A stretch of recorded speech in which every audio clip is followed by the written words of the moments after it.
Посилання є у вашому. Хто зараз транслюють екран, будь ласка, вимкніть Ну це. так, як можна слухати таке? Розкажи, Лізя. Тож було вже чуть не 450. Так. Вже знову. Шановні колеги, ми дуже просимо вимкнути ваші мікрофони.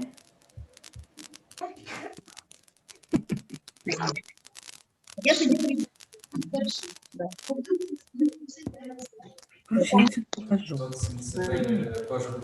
Хтось забув Шановні колеги, ми дуже просимо вас не демонструвати Просимо екран. вас переглядати вебінар. Там на YouTube зайшли і що з того? Шановні колеги, ми дуже просимо вас вийти із Zoom. Maybe I need a few minutes to organize this webinar, and then we will start. На навчання. Автоматичне відтворення. Шановні колеги, дуже дякую, що ви не демонструєте або вже почали демонструвати екран. Я прошу переходити на лінк YouTube перегляду нашого центру. Я вам скинула всі лінки. Ті, хто зараз долучаються, дуже просимо вас виходити із Zoom і переходити на YouTube канал. Я ще раз повторюю, що зараз буде відбуватися трансляція. Трансляція вже є розпочата на нашому YouTube каналі. Ну там мы ее не видим. Мы заходим по Просимо вашей ще раз зайти. Вже YouTube трансляція є включена. Просимо зайти вас на YouTube Зашла канал только что, нашого ничего центру. нет.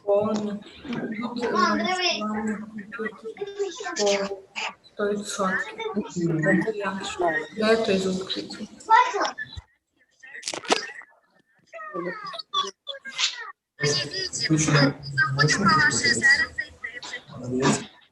Добрий вечір. Шановні колеги, Добрий вечір. ті, хто зараз долучилися, ми дуже просимо вас заходити на YouTube канал нашого центру, для того, щоб наші всі доповідачі, для того, щоб наша колега, перекладач, могла здійснити переклад. Ми дуже просимо не демонструвати екран, ми просимо вимкнути демонстрацію екрану, ми просимо вимкнути ваші мікрофони, ми просимо перейти вас на YouTube канал нашого центру. Будь ласка. Шановні колеги, будь ласка, вимкніть демонстрацію екрану.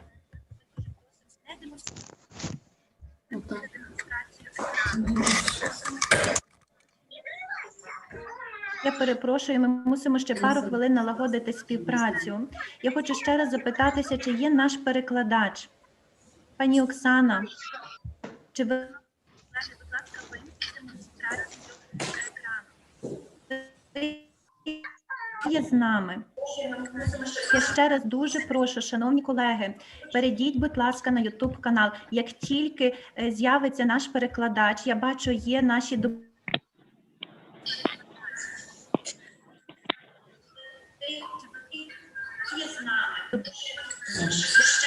доповідачі, пані Мішель і very glad to see you. Need a few minutes to organize. З'явиться наш перекладач, я бачу, є наші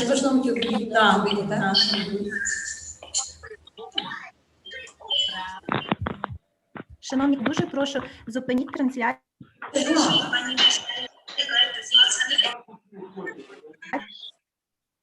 вашого екрану.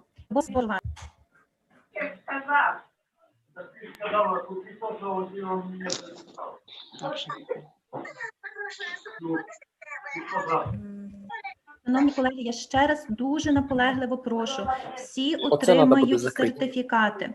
Дуже прошу вас, будь ласка, перейдіть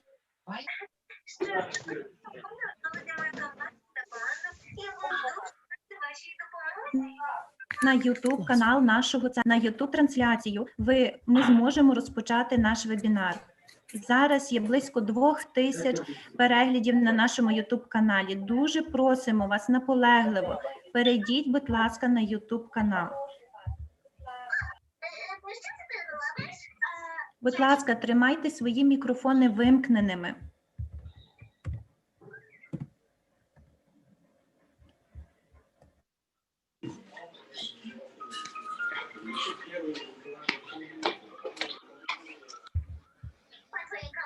Я ще раз дуже перейдіть, будь ласка, на YouTube канал нашого центру. Як тільки буде наша пані Оксана Лужна, ми відразу почнемо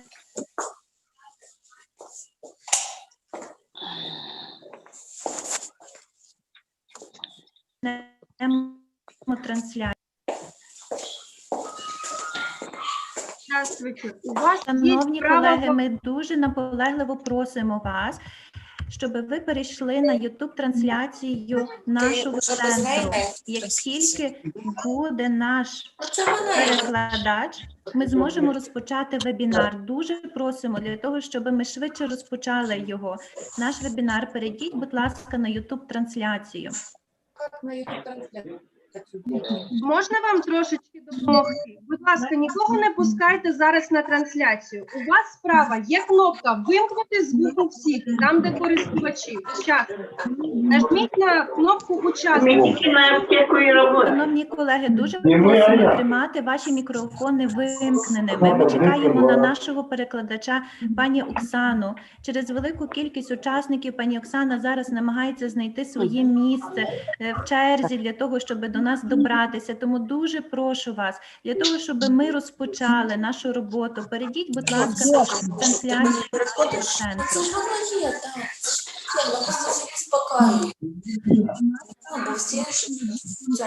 Пані Оксано, скажіть, будь ласка, чи ви є з нами? Будь ласка, вимкніть свої мікрофони. Що ти хочеш? Будь ласка, вимкніть свої мікрофони. Это давление, это тут мочегонное какое-то есть.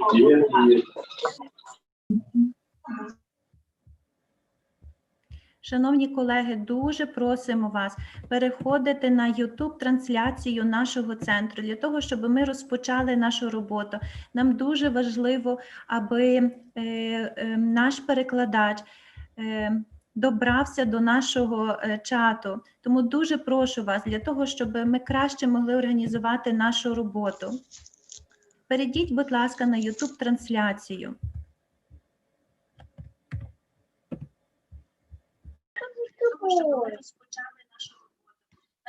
Ой, хочу с тобой. Ой, хочу с тобой. Анна Лужна, скажіть, будь ласка, чи ви є з нами?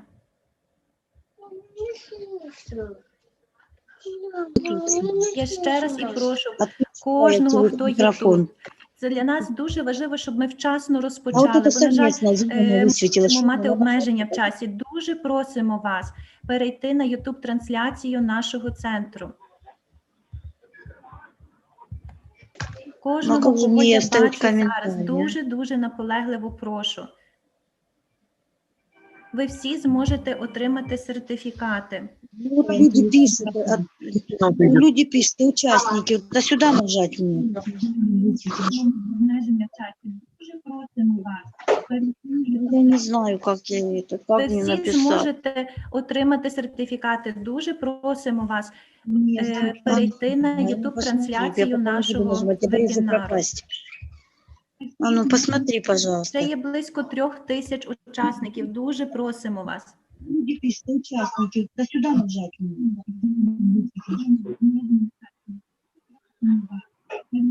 А мы пытались зайти на YouTube-канал, не получается. Давайте в Гуглі пошук, YouTube-канал «Коло сім'ї». Ви точно знайдете нас. Дуже просимо вас. Для того, щоб ми розпочали нашу роботу. Ми бачимо, що є наші доповідачі, пані Емі, пані Мішель. Але щоб ми могли вчасно розпочати, дуже просимо. Перейдіть, будь ласка, на YouTube-канал нашого центру «Коло сім'ї». Так, відключайтеся звідси, виходьте, і тоді ви можете зайти на YouTube-трансляцію. Шукаємо що? Знайдіть, будь ласка, «Коло сім'ї», виходьте, будь ласка, з цього зуму і включайте пряму трансляцію на YouTube-каналі «Коло сім'ї». Пані Оксано Лужна, я ще раз хочу запитатися, чи ви є з нами? Ну, я дело в том, что только что оттуда. Дуже просимо всіх Вот у меня учасників написано подробно. набиратися терпеливості. Дуже дякуємо, що ви Совместная, и вот так показана стрелочка на виходите нее звідси. вверх. Дуже просимо вас Ви переходити на включіть звук, я YouTube-трансляцію включила. нашу. Все, вы появились, просто Ну, вас не включи. было недавно. А как дальше мне сделать? Вот так. Центру. Нет, больше Шановні ничего. колеги, я ще раз тих, хто зараз зайшов, дуже наполегливо прошу, бо ми можемо так півгодини зараз з вами Ну, я слышу, мати відтермінування я нашого что-то вебінару. нажала Дуже непонятно. прошу Скажіть, будь ласка, як відповідально поставити Я нажала, кожен я з нас. нажала. як перейти на YouTube? Лена, я не знаю, я же нажала. Все, блин, все. Не знаю, вітаю всіх учасників вебінару. Ага, треба написати себе. Как я зайду на YouTube? Девочки, повыключайте звук и все, а то эхо слышно. Учите внимание.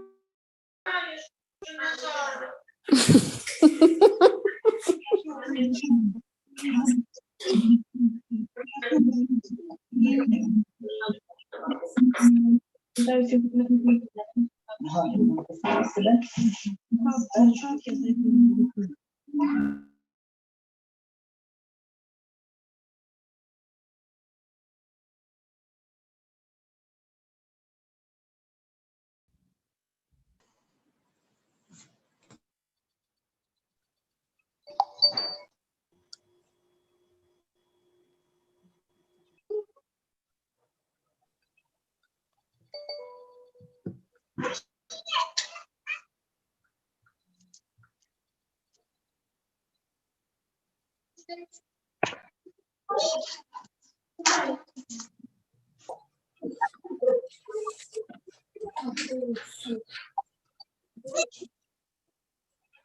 Я хочу дуже подякувати кожному учаснику, що так з турботою поставилися, з відповідальністю.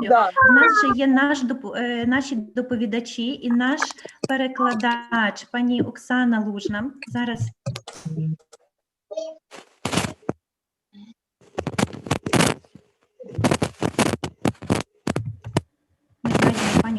Пані Оксана. Добрий день. Пані Оксана є з нами. Зараз ми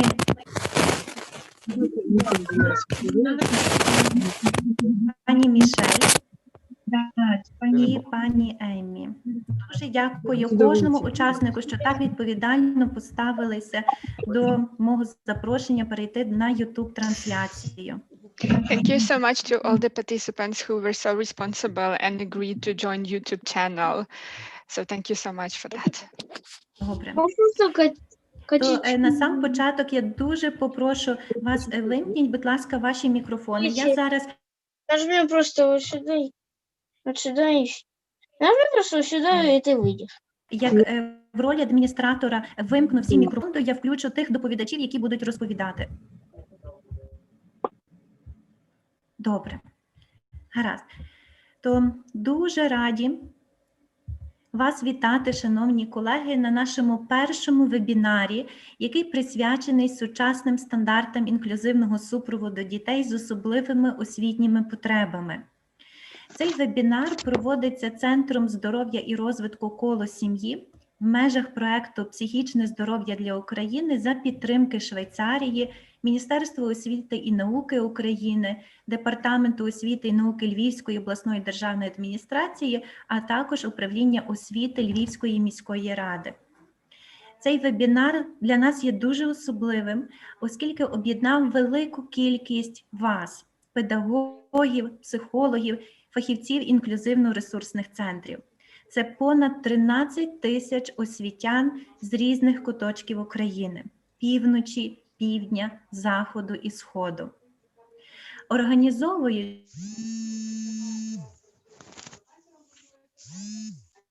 цей вебінар, ми усвідомили, які гарні зміни чекають наших дітей завдяки тому, що ми всі разом об'єдналися для того, аби кожна дитина могла отримати гідну освіту. На сам початок хочу розказати декілька важливих організаційних моментів.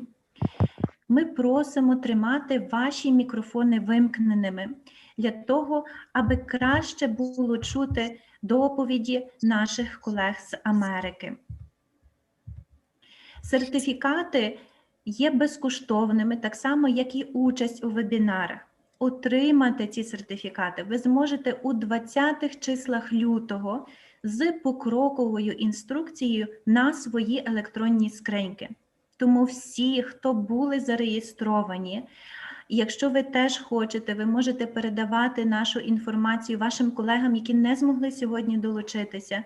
Всі матеріали будуть надіслані на ваші електронні скриньки. Теж ваші запитання до доповідачів ви зможете залишати або тут, у чаті в Zoom, або на YouTube-каналі нашого центру. В кінці сьогоднішнього вебінару буде виділено спеціально час на відповіді на ваші запитання.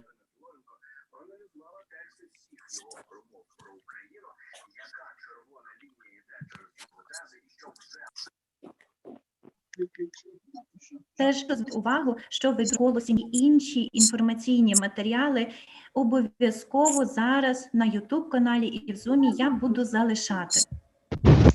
Отож, дуже радо можу представити і запросити наших колег з Америки. Мішель Хейні, яка працює професором кафедри спеціальної освіти освітнього коледжу імені Майкла Ейснера Каліфорнійського державного університету в Нортріч, та президента голову Ради директорів Інституту Чайм, який спеціалізується в напрямку розробки моделі інклюзивної освіти. А також її добру колегу Емі Хенреді, професора Каліфорнійського державного університету в Нортріч, директора Колтеж, який теж спеціалізується в напрямку адвокатури осіб з особливими освітніми потребами. Ми дуже раді вітати наших колег і запрошуємо. You're welcome, Michelle and Annie. Michelle and Annie, you're welcome. Thank you very much. I'm going to go ahead and share my screen. Добрий день, дуже дякую вам. Зараз за хвилинку почну показувати свій екран і, власне, свою презентацію. It's an honor to be here, and I'm happy to be here with my colleague, Michelle Haney.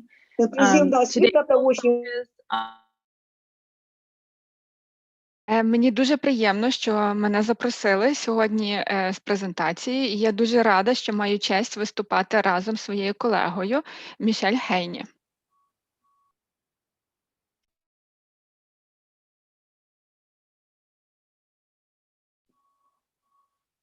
Thank you. Дякую вам, мені також приємно долучитися. Can you hear me? Today will be... Yes.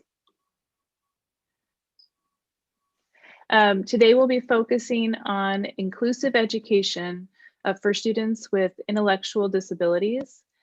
We will focus on a case study of an individual student, and we'll also talk about some key features of all of the different components that an inclusive education entails. Отож, сьогодні ми з вами поговоримо про інклюзивну освіту, зокрема про підтримку, яку потребують учні з розумовою відсталістю. Ми з вами обговоримо конкретний випадок на основі реальних подій, реальної дівчинки. І також ми поговоримо про ключові особливості учнів з розумовою відсталістю і як з ними працювати. And before I get started, I just wanted to share that prior to working as a professor of special education, I was a special education teacher and served students in inclusive settings for most of my career, many of whom were students with intellectual disabilities. And so many of the examples today are based on our very practical experience in schools. І перед тим, як я, власне, розпочну свою доповідь, хочу сказати, що до того, як я написала дисертацію, я також працювала у школі. І часто працювала з дітками, з учнями з розумовою відсталістю. І, зокрема, власне, більшість прикладів в презентації, інформація, про яку ми з вами сьогодні говоритимемо, вона пов'язана на реальних подіях і на моєму власному досвіді. So we thought we would first start by discussing what are intellectual disabilities. So I'll invite Michelle Haney to get us started. Отож, розпочнемо з того, мабуть, важливо визначити, що ж таке розумова відсталість. І тут я б хотіла передати слово Мішель. Thank you. So what is an intellectual disability? Дуже вам дякую. Отож, що таке інтелектуальна, власне, розумова відсталість? Could we have that screen back, the share, please?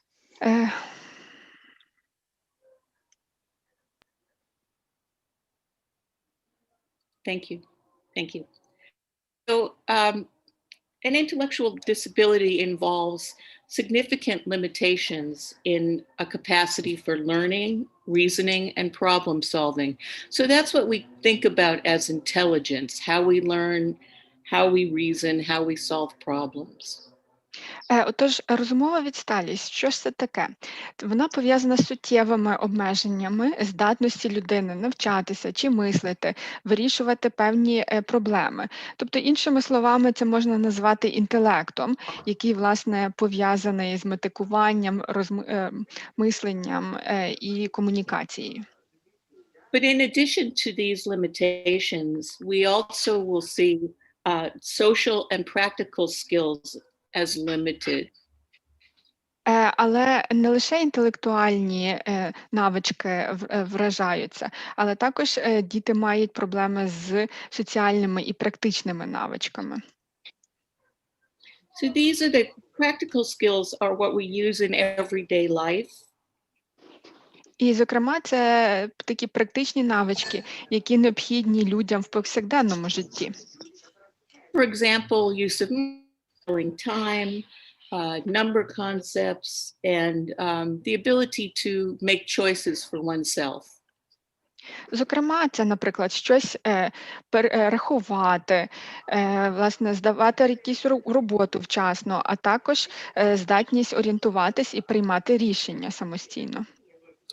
But what we know also is that despite these limitations, students who have intellectual disabilities can be supported and can learn to function at a higher level with the right supports. Але незважаючи на ці всі труднощі, на ці всі обмеження, учні з розумовою відсталістю, вони таки можуть за допомогою певної підтримки, професійної підтримки і певних навичок функціонувати повноцінно в суспільстві.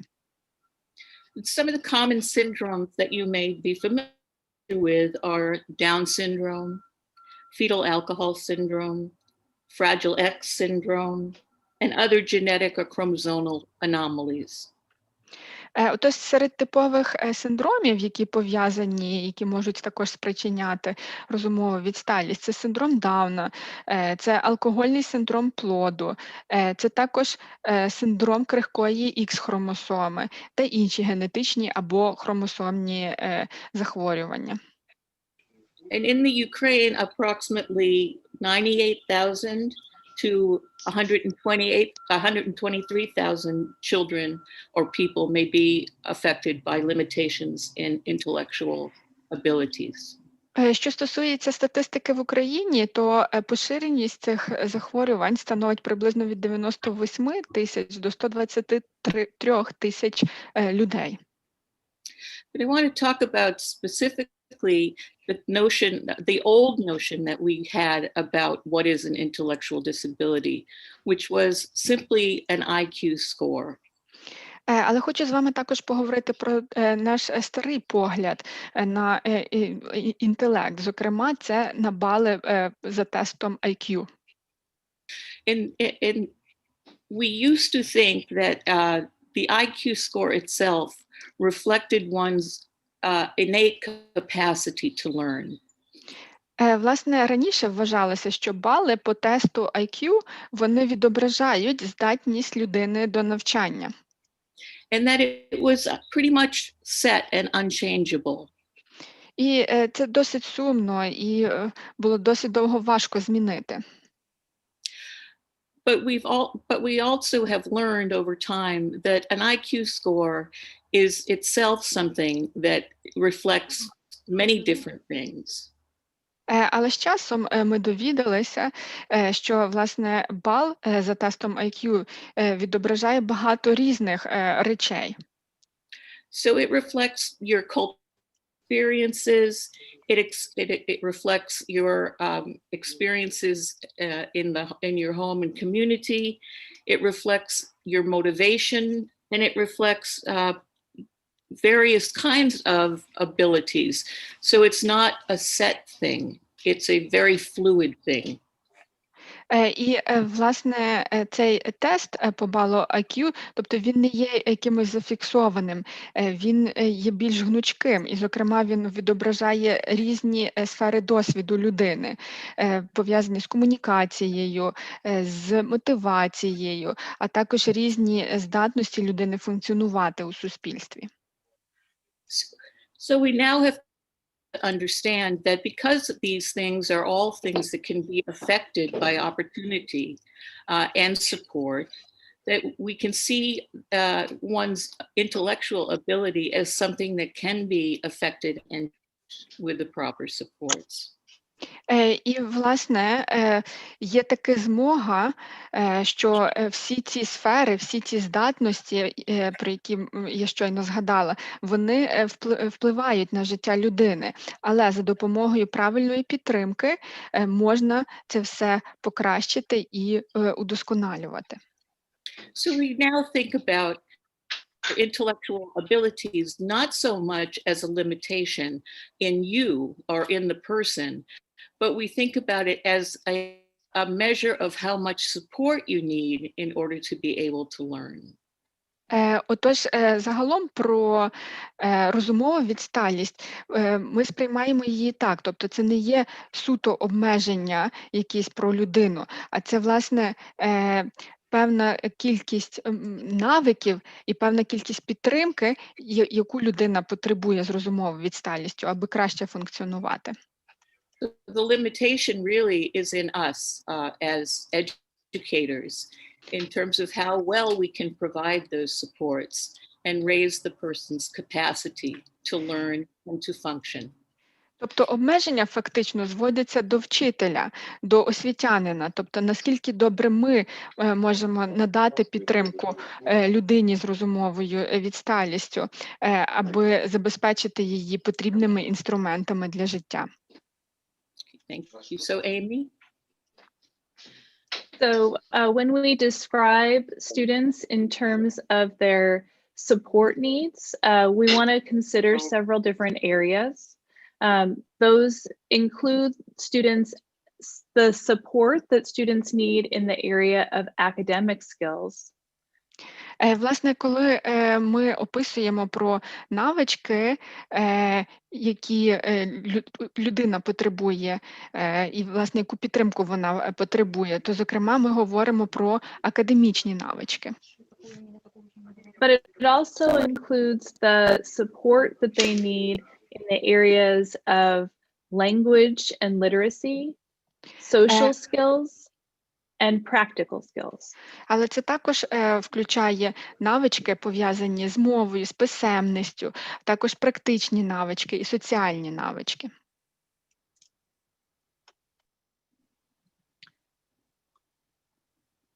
So we know that individuals with intellectual disabilities have historically been subject to a great deal of marginalization and oppression within American culture as well as around the world. Отож, ми знаємо, що власне люди з розумовою відсталістю, вони часом віддалялися на маргінез суспільства, і це відбувалось не лише в Америці, а й в інших країнах.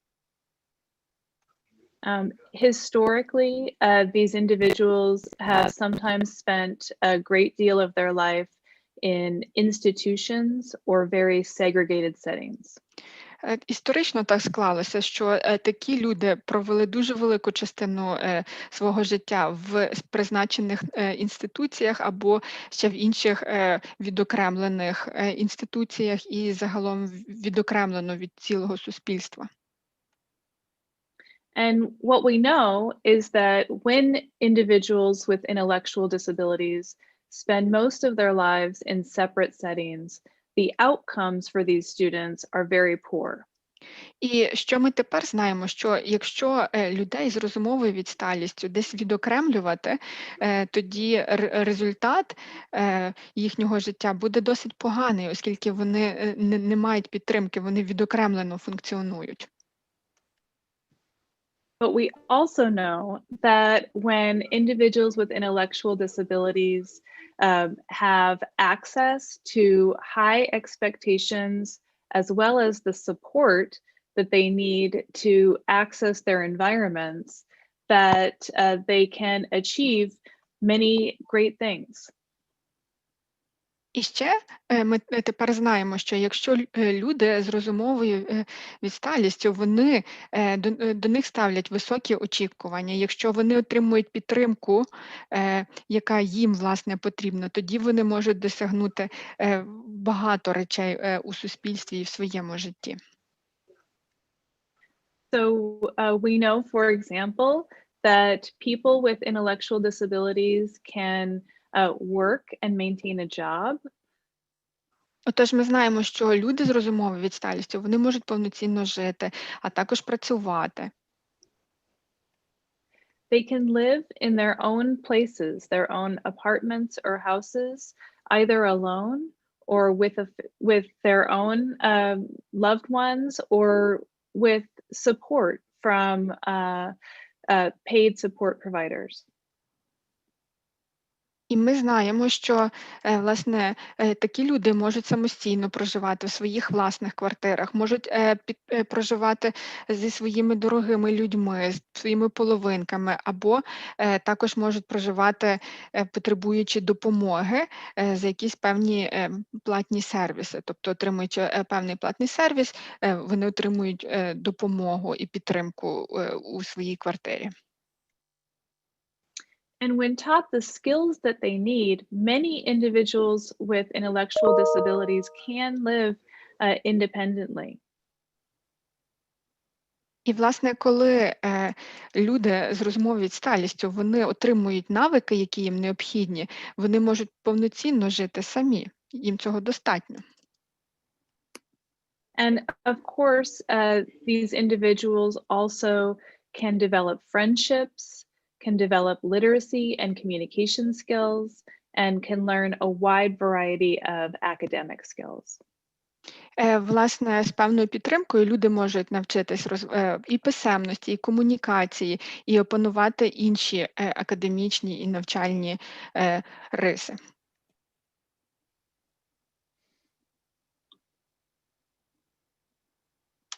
So we wanted to start by focusing a little bit on one student who is a person who has an intellectual disability. Хочу, власне, розпочати з прикладу про дівчинку одну, яка, власне, має оцю розумову відсталість. And we know that there is a wide range of support needs among people with intellectual disabilities. And so, of course, this is only one example. І це, звичайно, лише один приклад, оскільки люди з розумовою відсталістю мають досить великий спектр допомоги і підтримки, яку вони потребують. So I'll read the description of Bella that is here, and you can see the picture of her. She's 9 years old and in the 4th grade, and she's happiest when she's with friends and she loves popular music. Отож, на цьому слайді є Белла. Це дівчинка, 9-річна дівчинка, вона з 4 класу. І вона дуже себе добре почуває, коли її оточують друзі, і вона ще любить слухати музику. She understands pictures well, but she's really just beginning to learn how to read text. And many of the words that she can read now are simple words. And we'll see some examples of that in a few minutes. Белла добре розуміє і сприймає картинки, але зараз вона лише починає вчитися читати тексти. Вона знає прості слова. І далі ви побачите, власне, які саме. So she also has some basic math skills and can count items up to number 20. And she can also use a tool, a number line, to answer questions about whether a number is more or less. And you can see an example of what that number line looks like at the bottom of the screen. Ще Белла має базові математичні навички, тобто вона може порахувати до 20, і ще використовуючи спеціальний інструмент, таку лінійку з цифрами, її також видно в кінці слайду цього, вона може сказати, чи якась певна цифра є більшою чи меншою. So Bella does use speech to communicate, but her vocabulary is limited compared to other students her age, and her speech is sometimes very difficult to understand. Белла, вона може спілкуватися, вона може комунікувати через голос, але її словниковий запас досить обмежений, і дуже часто її важко зрозуміти. So she does also wear hearing aids, and so sometimes she misunderstands things that are only spoken because she doesn't hear them well. В неї також є проблеми з слухом, вона має слуховий апарат, але через це вона часом може неправильно зрозуміти вказівку, неправильно почути щось. And although she generally has positive behavior, when she's frustrated, she will refuse to do her work and will sometimes even throw her work on the floor. Зазвичай Белла гарно себе поводить, проте коли щось її роздратує, то вона може кинути завдання на підлогу. So in terms of the range of individuals with intellectual disabilities, Bella would probably be considered a student with a moderate intellectual disability. She definitely needs support to access the curriculum and to focus on her adaptive skills, but she is able to do a wide range of activities in school independently as well. Власне, якщо загалом оцінювати навички Белли, то можна сказати, що вона учениця з помірною розумовою відсталістю. Вона, власне, потребує допомоги певної з розкладом, власне, з адаптивною поведінкою також трішки, але є дуже багато речей, які вона виконує сама. So we'll keep returning to Bella as we look at examples of various components of an inclusive education. І, власне, ми з вами ще не раз сьогодні повернемося до історії Белли, коли будемо говорити про різні компоненти інклюзивної освіти. З адаптивною поведінкою також трішки, але є дуже багато речей, які вона виконує сама. So we'll keep returning to Bella as we look at examples of various components of an inclusive education. І, власне, ми з вами ще не раз сьогодні повернемося до історії Белли, коли будемо говорити про різні компоненти інклюзивної освіти. З адаптивною поведінкою також трішки, але є дуже багато речей, які вона виконує. It seemed that there was something happening with the sound. Перепрошую, тут щось, здається, зі звуком було, якісь труднощі. Thank you. I think it's now good because I also heard the same. Yeah, okay, thank you. So just to revisit the importance of inclusive education for students with intellectual disabilities, it's important that we consider the benefits that these students can receive from being included in general education classes with their typical peers.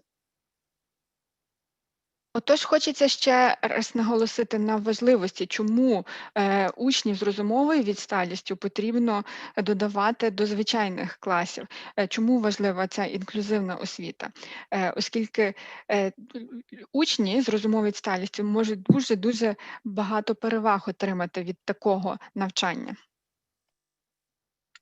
And Dr. Haney and myself have presented previously on the wide range of benefits of inclusive education in general.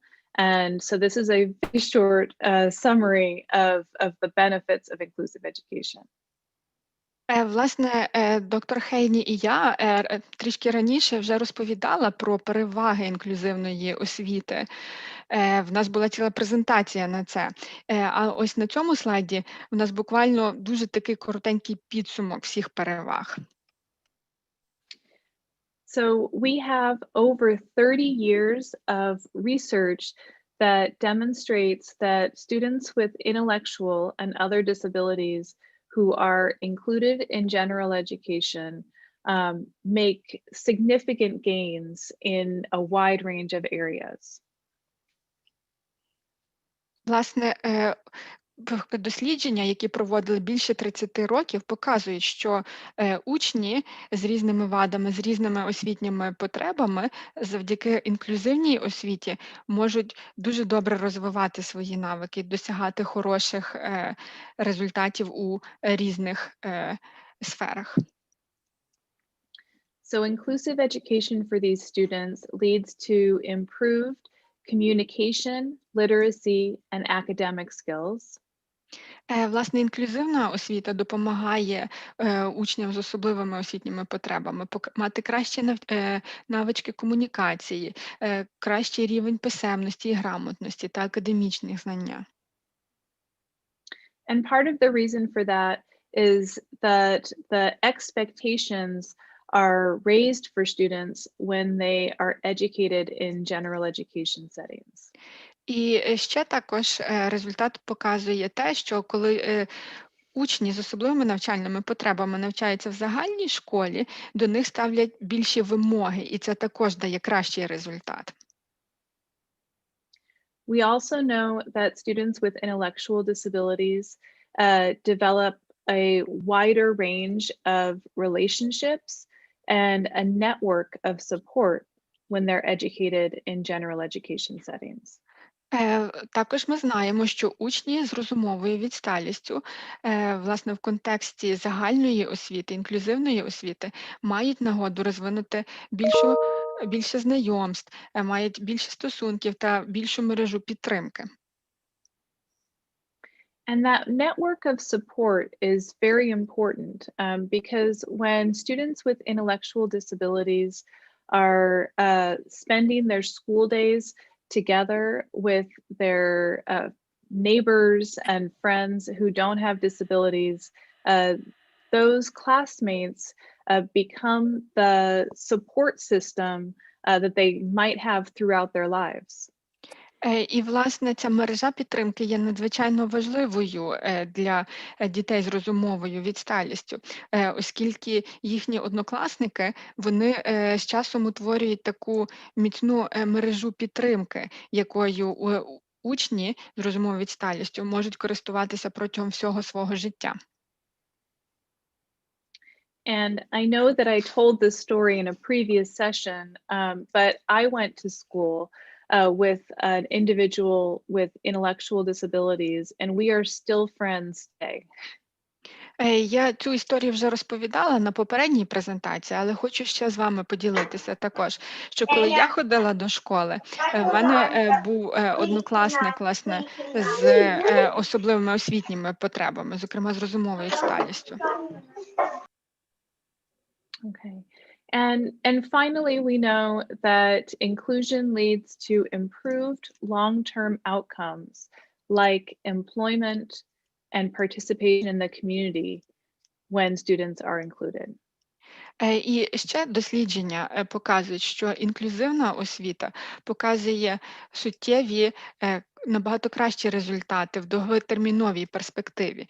Наприклад, працевлаштування, а також активна участь у суспільстві. I'd like to add that I think a significant factor in these improvements in inclusive settings is the fact that students with intellectual disabilities have the opportunity to be exposed to more competent peers. Хочу ще додати, що такий дуже визначальний фактор є те, що учні з особливими освітніми потребами, вони мають шанс працювати і бути оточеними звичайними людьми, звичайними учнями, які краще розвиваються, які мають кращі інтелектуальні навички, вони мають з кого брати приклад. So it's not only higher expectations within those settings, but it's the availability of peers to learn from who have more ability that really impacts these improvements. І, власне, інклюзивна освіта, вона допомагає не лише в тому, що ставить вищі вимоги до учнів з особливими навчальними потребами, але, власне, однолітки, які мають більше навичок, вони становлять приклад, і учні з особливими навчальними потребами можуть також вчитися від них, і це дуже важливий фактор.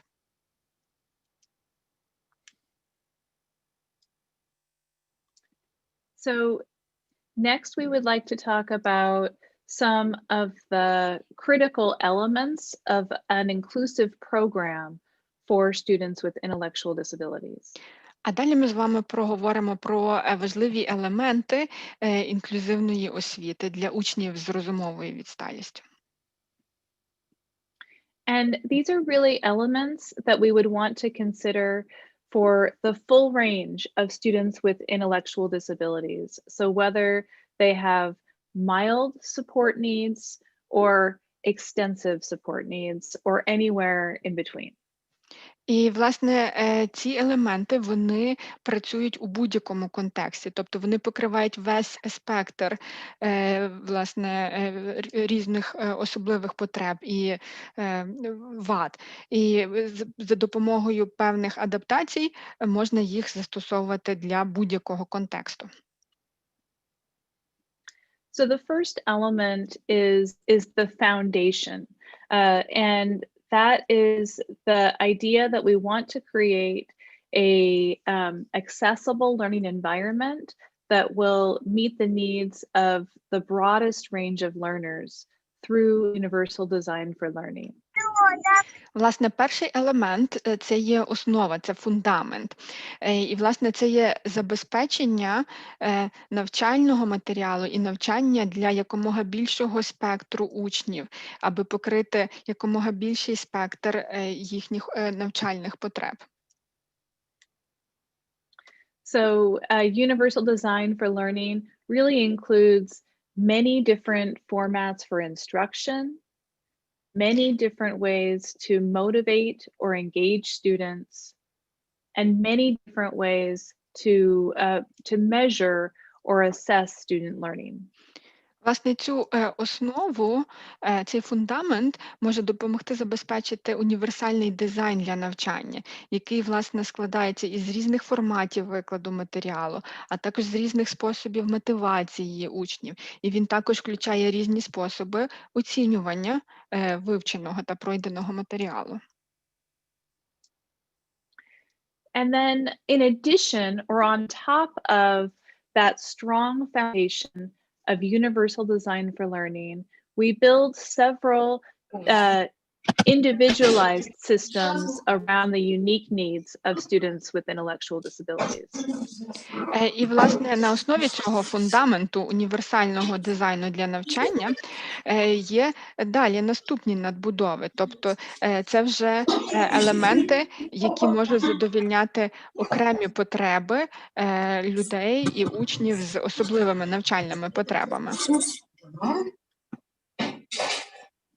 So those systems include systematic instruction or the tailored instructional strategies to meet students' unique learning needs.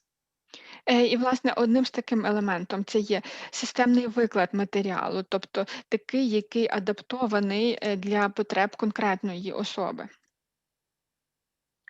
Positive behavior support systems to ensure that students have access to teaching new skills in order to achieve positive behavior in the classroom.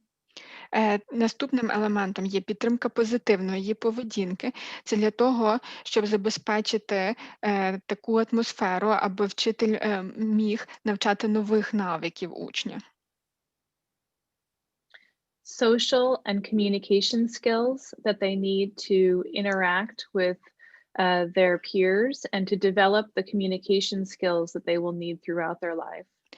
Далі соціальні та комунікаційні навички, які, власне, потрібні людям для взаємодії один з одним і також надалі у суспільстві, не лише в школі. Modifications and accommodations, which are changes to curriculum to meet students' unique needs. Далі маємо модифікації та акомодації. Це, власне, зміни до навчальної програми, аби пристосувати її до індивідуальних навчальних потреб людини. And embedded learning within routines and transitions to encourage students to develop new skills throughout all of the opportunities that are present within the classroom and the school environment. А також ще одним елементом є навчання, яке заплановане у рутинних завданнях та переходах між завданнями. Це аби практикувати навичку постійно і розвивати нові навички у повсякденних ситуаціях.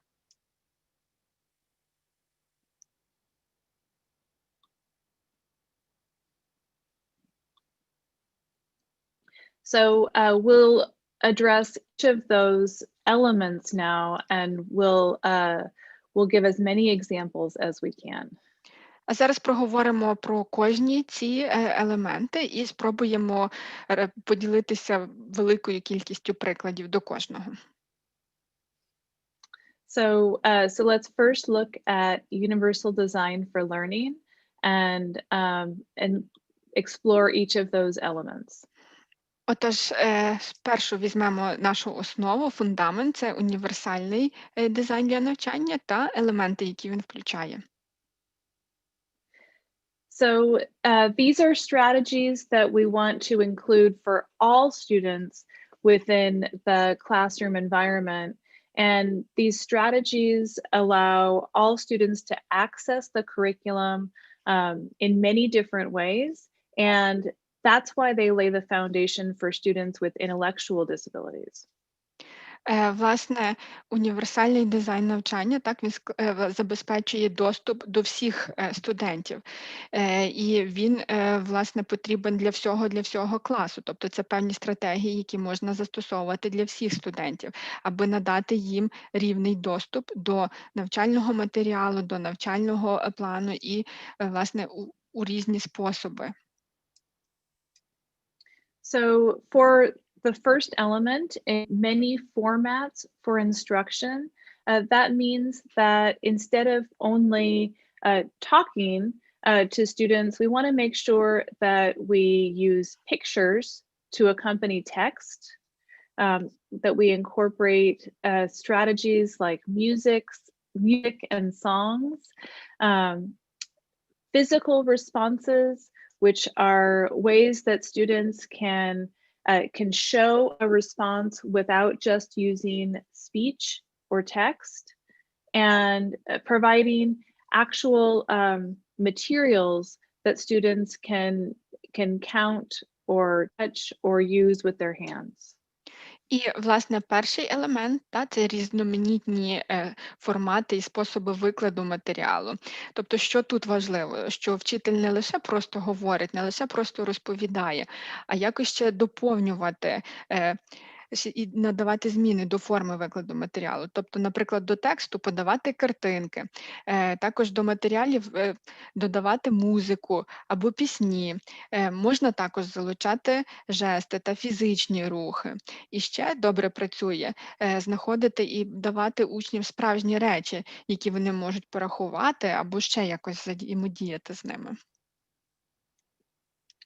So all of these different formats are not only for students with intellectual disabilities like Bella, but they provide all students more ways to experience their instruction. І, власне, всі ці різні формати викладу, вони будуть корисні не лише для учнів з особливими освітніми потребами, такими як Белла, але й для інших учнів. Вони також їм допомагатимуть краще сприймати матеріал. So another key feature of universal design for learning is ensuring that we use as many strategies as possible to keep students motivated and engaged. І, власне, ще одна важлива стратегія в рамках універсального дизайну для навчання – це тримати різну мотивацію для учнів, розвивати цю мотивацію. So this includes making sure that we know students' strengths and use those strengths in our plan for what to teach. Власне, що це включає? Це означає, що ми маємо знати сильні сторони наших учнів, аби правильно підбирати матеріал. Many students are motivated when we provide them with opportunities to work in pairs or small groups with their classmates. Дуже часто учнів мотивує робота в парах, тобто коли вони можуть зі своїм однокласником чи однокласницею працювати. And make sure that in addition to their strengths, that we also connect the curriculum to things that students are interested, especially if they have, if there are topics or songs or TV shows that are popular among students. It's great to try to build these into the classroom to support motivation. А також дуже важливо знати інтереси учнів, тобто знати, які пісні їм подобаються, які теми їм подобаються, і, власне, це долучати до навчальної програми. And finally, we want to make sure that we have lots of different ways for students to demonstrate their learning. І ще останній аспект універсального дизайну для навчання – це важливо забезпечити різні способи оцінення вивченого чи пройденого матеріалу. So just a few examples of this idea is allowing students to complete projects where they're creating something that connects to the curriculum and shows their understanding. Одним з прикладів може бути таке, що запропонувати учням зробити проект, творчий проект, де вони зможуть застосувати опановані навички. Allowing students to explain key concepts about what they're learning instead of only demonstrating that on a test. Також можна дозволити учням пояснити ключові концепти, тобто щось розповісти, а не лише перевіряти їхні знання через письмові тести. By observing students as they are engaged in academic tasks throughout a unit or a topic that is being taught, instead of relying on only one measure at the end of the unit. А також варто спостерігати за тим, як учні виконують завдання, а не, власне, робити фінальну оцінку на основі якогось одного кінцевого тесту чи іспиту.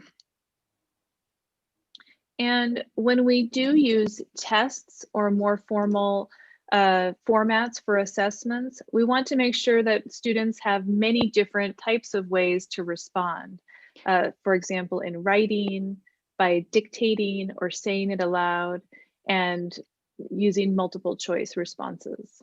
І, власне, коли нам таке потрібно застосувати якесь формальне оцінювання, таке як тест, чи потрібно забезпечити в таких випадках різні способи відповіді, тобто чи письмово, чи щось під диктовку, чи вибір правильної відповіді серед багатьох варіантів відповіді.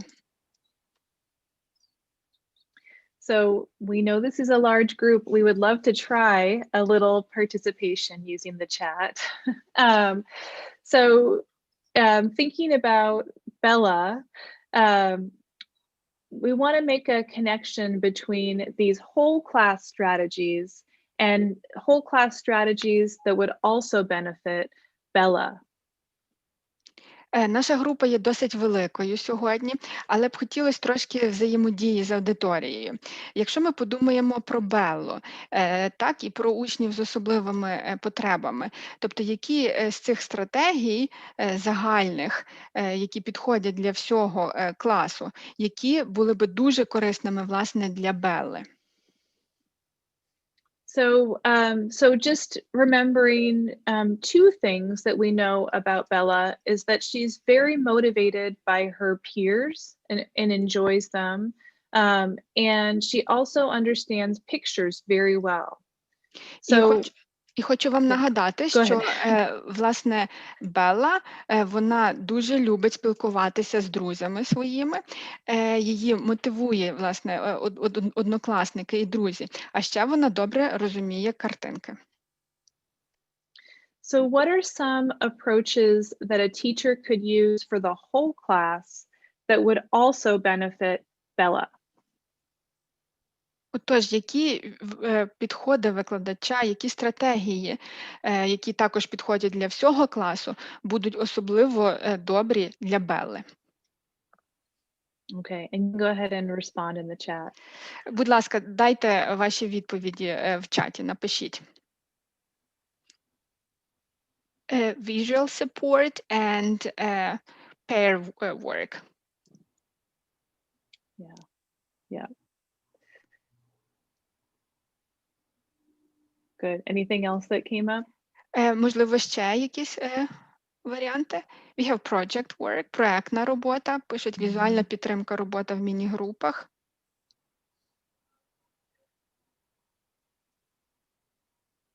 Pictures, also gestures, physical movements.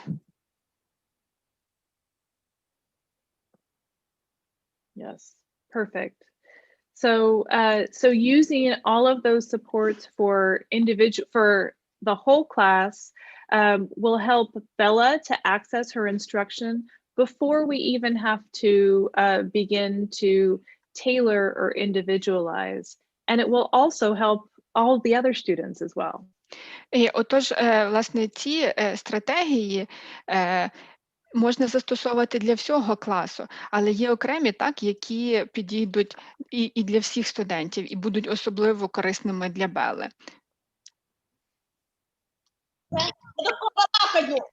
There are also a few more comments. So people are saying that communication with pictures, also drawing, also focusing on the strengths of Bella.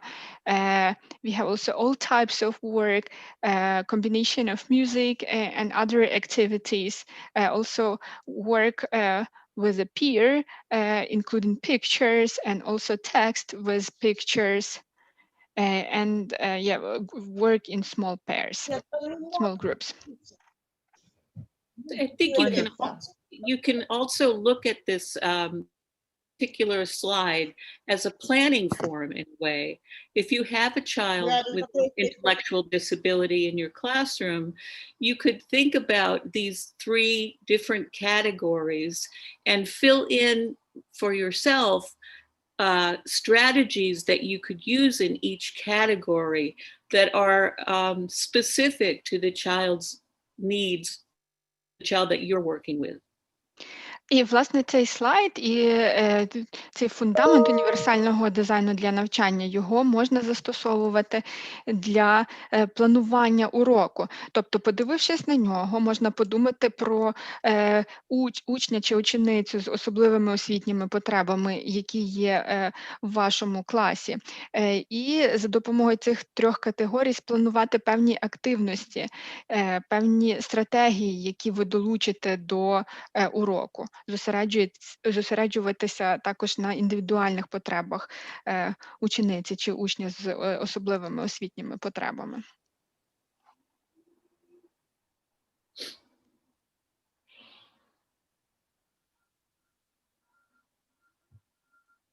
Okay, so next we wanted to focus on some strategies to help providing the explicit instruction that students with intellectual disabilities might need in addition to those whole class strategies.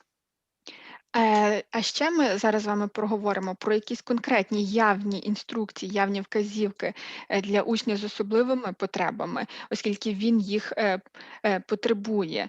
І це на додачу до цих вказівок і інструкцій, які мають звичайні учні на уроці.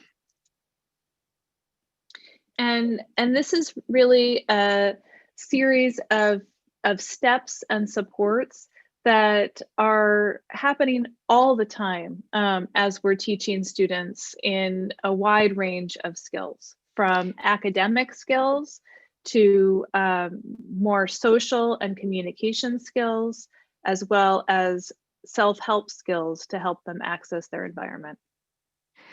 І, власне, це набір певних кроків, набір підтримки, які потребують учні з особливими освітніми потребами, аби добре вчитися, аби опановувати різні академічні навики, і не лише академічні, а й соціальні, комунікативні, а також навики самоорганізації. So anytime we're teaching a new skill, we always want to start by modeling. And modeling just means that the student has an opportunity to observe somebody demonstrating proficient performance. Власне, кожен раз, як ми хочемо продемонструвати якусь нову навичку, аби її учень опанував, нам потрібно починати з моделювання зразкової відповіді. Тобто моделювання означає, що ми показуємо, як має бути. So next we provide some strategic supports or prompts to cue the student that a response is needed. Далі, після моделювання, ми маємо надати підказки якісь, певну стратегічну підтримку, аби за допомогою підказок учень чи учениця знали, що робити далі. And I think I'll actually go to the next slide for a moment to look at examples of some different types of prompts. І на секунду перейду на наступний слайд, аби показати вам от конкретні приклади цих підказок. So the first type of prompt is called a natural cue, and that just means that it's a prompt that is already present in the environment. Отож, підказка. Вони бувають різних видів. Одна з них це може бути природня підказка. Що тут мається на увазі? Що вона вже є десь наявна в навколишньому середовищі, в оточенні учня з особливими потребами. So for example, when a bell rings while students are playing outside, that might be a prompt that it's time for them to stop playing and come inside. Ось до прикладу, якщо учні знаходяться десь в коридорі, на перерві, бавляться, і коли вони чують дзвінок, то дзвінок, він є підказкою, що варто припинити гру і повернутися до класу. Or if a schedule is posted on the board for the activities that students will do throughout the day, then that's a prompt that tells the student what's coming next. Отож, ще є одним прикладом. Це, наприклад, розклад, який має розпорядок дня. І це, якщо його повісити на стіні, то це скаже учням, що ж вони будуть робити, що вони можуть очікувати протягом дня. Це така для них підказка плану дня. Or if students are lining up outside to go someplace, noticing the line is the prompt that we should also get into the line. Або, наприклад, якщо на вулиці багато дітей зібралися в один рядок, то, власне, помітити цей факт, що людина помічає, що є вже десь черга на вулиці, означає, що, можливо, нам також варто доєднатися до цієї черги, до цієї групи дітей, оскільки вони кудись планують іти. Тобто це також підказка. So one of our goals for students with intellectual disabilities is that they learn to follow those natural cues, the same that students without disabilities are able to follow them. Отож, однією з наших першочергових цілей – це допомогти учням з особливими потребами освітніми дослуховуватись до цих природних підказок, так само, як це роблять діти, які типово розвиваються. So one of the first things that I was just going to add, Amy, that this is a place where we really have to think about some of the differences between students who are typically developing in terms of their intellectual abilities and students who do have challenges in that area. І тут я хочу додати, що нам справді потрібно зосередитись і задуматись, які додаткові речі потрібні учням з особливими навчальними потребами, на відміну від учнів, що типово розвиваються. For example, I know when I'm in a new environment that I'm going to look around and look for cues that will tell me what to do in that environment. Наприклад, коли я знаходжуся в новому середовищі, я буду шукати якісь підказки, які знаходяться навколо мене, аби знати, що мені робити далі. So Amy mentioned lining up. I may look for where the line is in order to go and pay for something that I want to buy. Отож, наприклад, Еммі, вона згадувала про чергу. Ось коли я бачу чергу, так, то я буду шукати, де вона є, де вона починається, де закінчується. Можливо, мені також потрібно стати в чергу, аби купити щось, заплатити за щось. If I hear a bell ring, I know that that's a symbol for something that's going to happen. Якщо я чую, що задзвонив дзвіночок, це означає, що потрібно зосередитись, оскільки щось зараз має відбутися. A student with intellectual disabilities needs to be taught how to use those natural cues. І, власне, учнів з особливими освітніми потребами, їх потрібно навчити, як правильно використовувати ці природні підказки. And it may take more time than it would for a student who is typical. І, звісно, це може забрати більше часу, оскільки учні з особливими потребами мають більше часу, аби опанувати ту чи іншу навичку, на відміну від учнів, що типово розвиваються. And it may require more specific kinds of prompting strategies. І, можливо, це також потребуватиме більш конкретних стратегій, більш конкретних підказок, аби допомогти учням розібратися. So we can consider these other strategies that we'll talk about as a hierarchy of teaching strategies to help the student learn how to respond to seek out and respond to the natural cues in the environment. Отож, всі ці інші стратегії, їх можна розглядати також як ієрархію викладацьких стратегій, аби допомогти і навчити учнів з особливими освітніми потребами шукати ці природні підказки і правильно на них реагувати.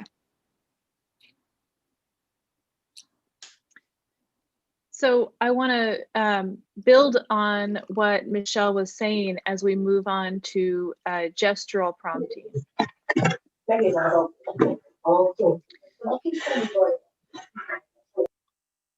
So as, for example, my job as a teacher is always to direct the student with intellectual disabilities to the natural cue using these additional prompting strategies. So for example, when I hear the bell ring that tells me it's time to go in, I might point to my ear and make sure that the student is recognizing that that bell was a cue.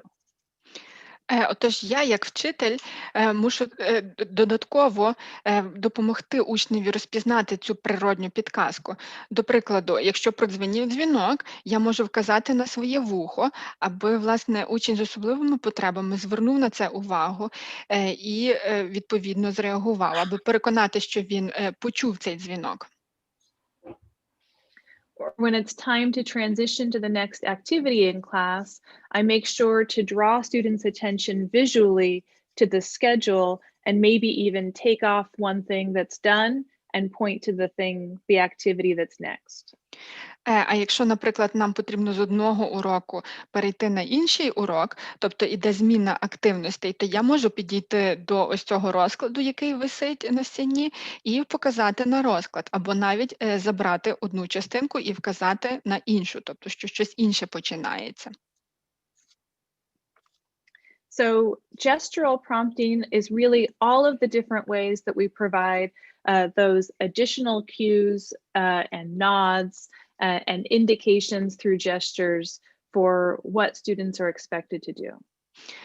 Жести. А жести нам допомагають, власне, візуально продемонструвати і скерувати учня і підказати йому, що потрібно робити чи що не потрібно робити. Okay, I'm going to show a short video and I'm going to fast forward to just the point where the teacher is using several different gestures during her instruction of a student. Отож, зараз я вам покажу коротеньке відео і хочу, щоб ви звернули увагу на жести, які вчитель використовує, аби спонукати до дій учнів. Там їх декілька.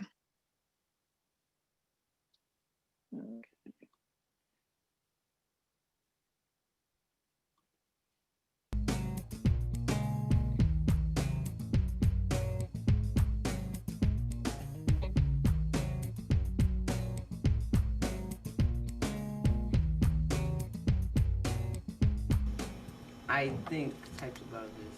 Types of browsers, okay. Types of browsers would be Google Chrome, Safari, and Internet Explorer, okay. But how would we know how they look? See she's pointing when we look for the what? To the cue.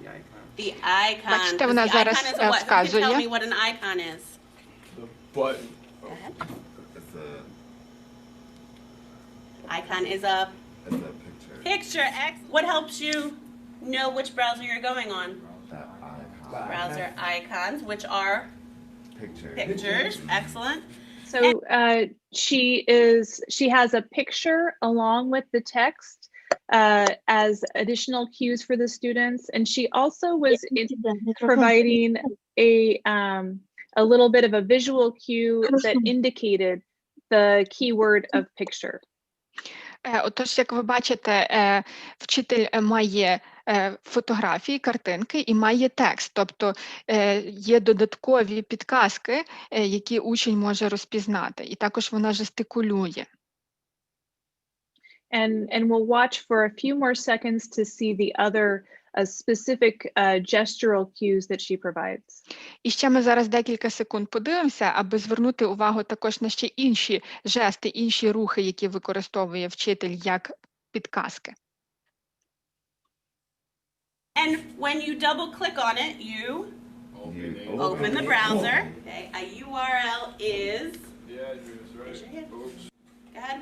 Isaiah for a participation dollar? The address of the website. The address of the website. I love it, Isaiah. So you saw that she also indicated by raising her hand that that's what students should do to share an answer as well. І тож ви бачили, що вона також підняла руку, і таким чином вона показала, що учень має зробити, аби дати відповідь на запитання.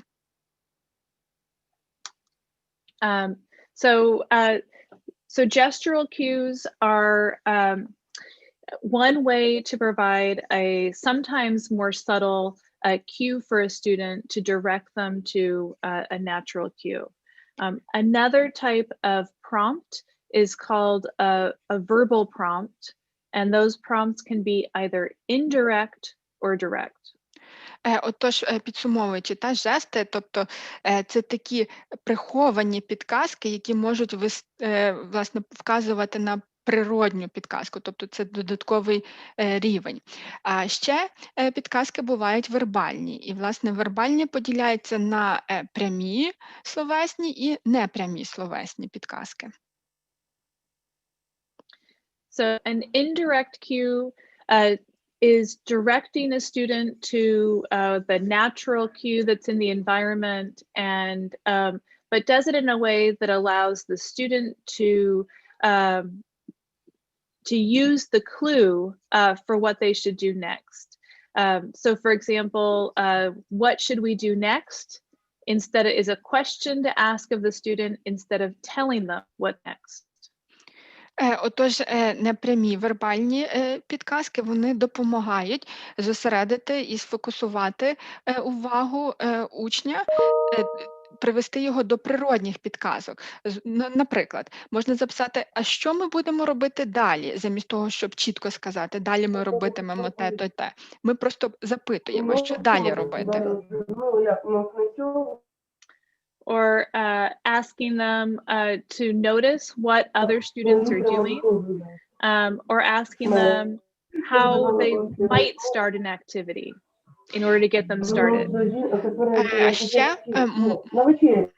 А ще можна запитати, а як думаєш, з чого нам варто починати? Що інші роблять? Що ми маємо зробити, аби розпочати? And then finally, directing students to their teacher and paying attention to what the teacher said to do. І останнє, так, можна звернути ще раз увагу учня на те, що вчитель конкретно сказав зробити. And then finally, direct verbal is a more intrusive prompt that might be needed sometimes if the indirect prompt was not adequate for the student.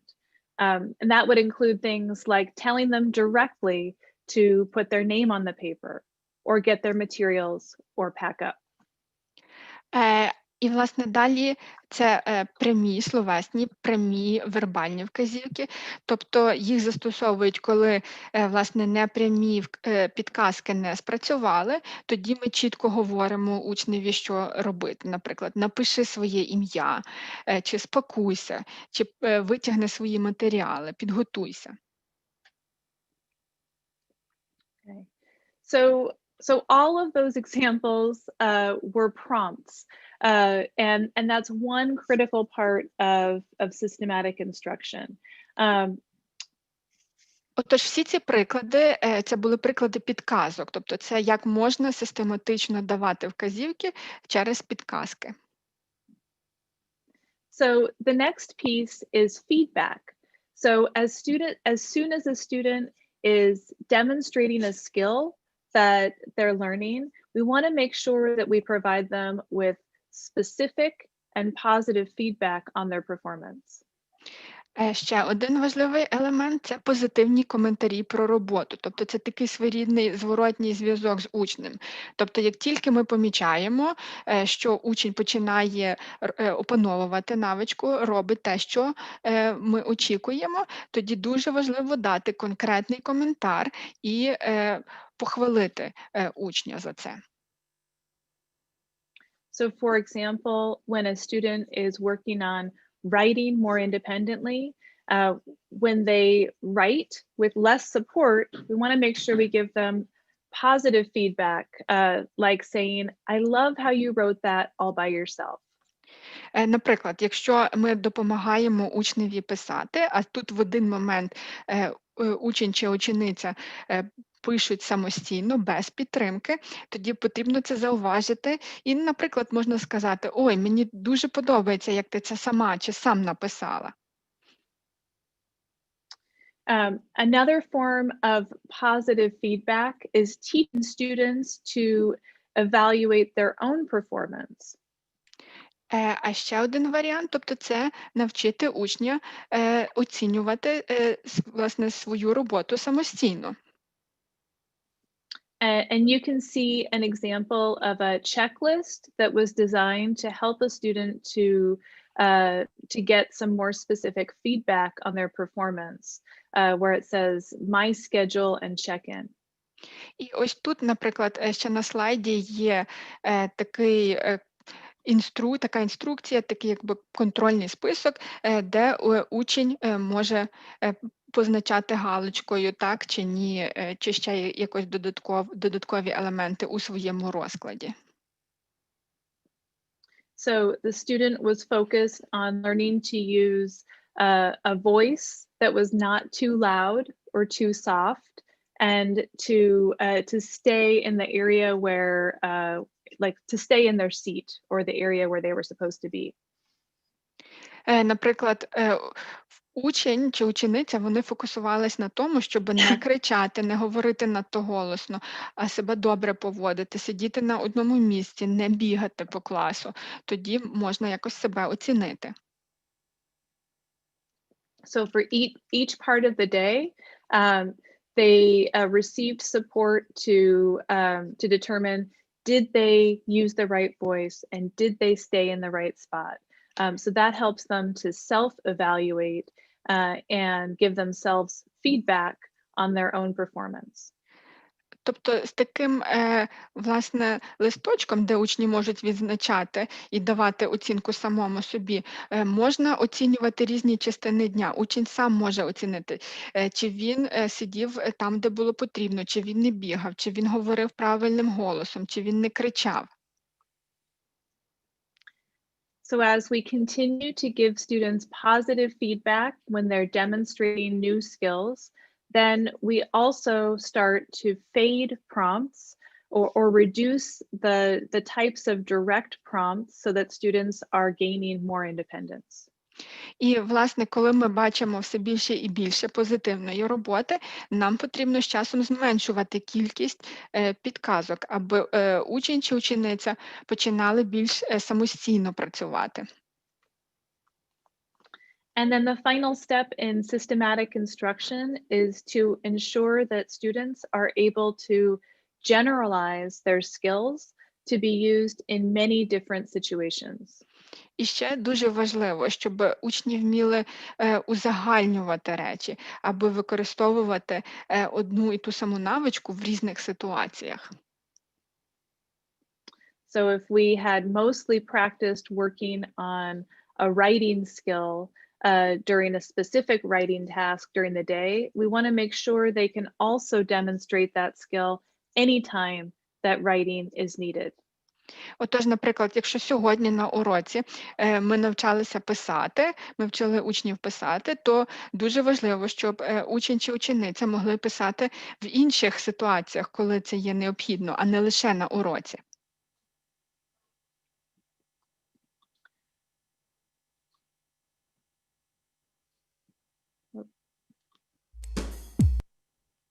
Okay, so I just wanted to give a brief example of what systematic instruction might look like for Bella, and the skill that she was practicing here was to follow a checklist while she's doing an art project in school.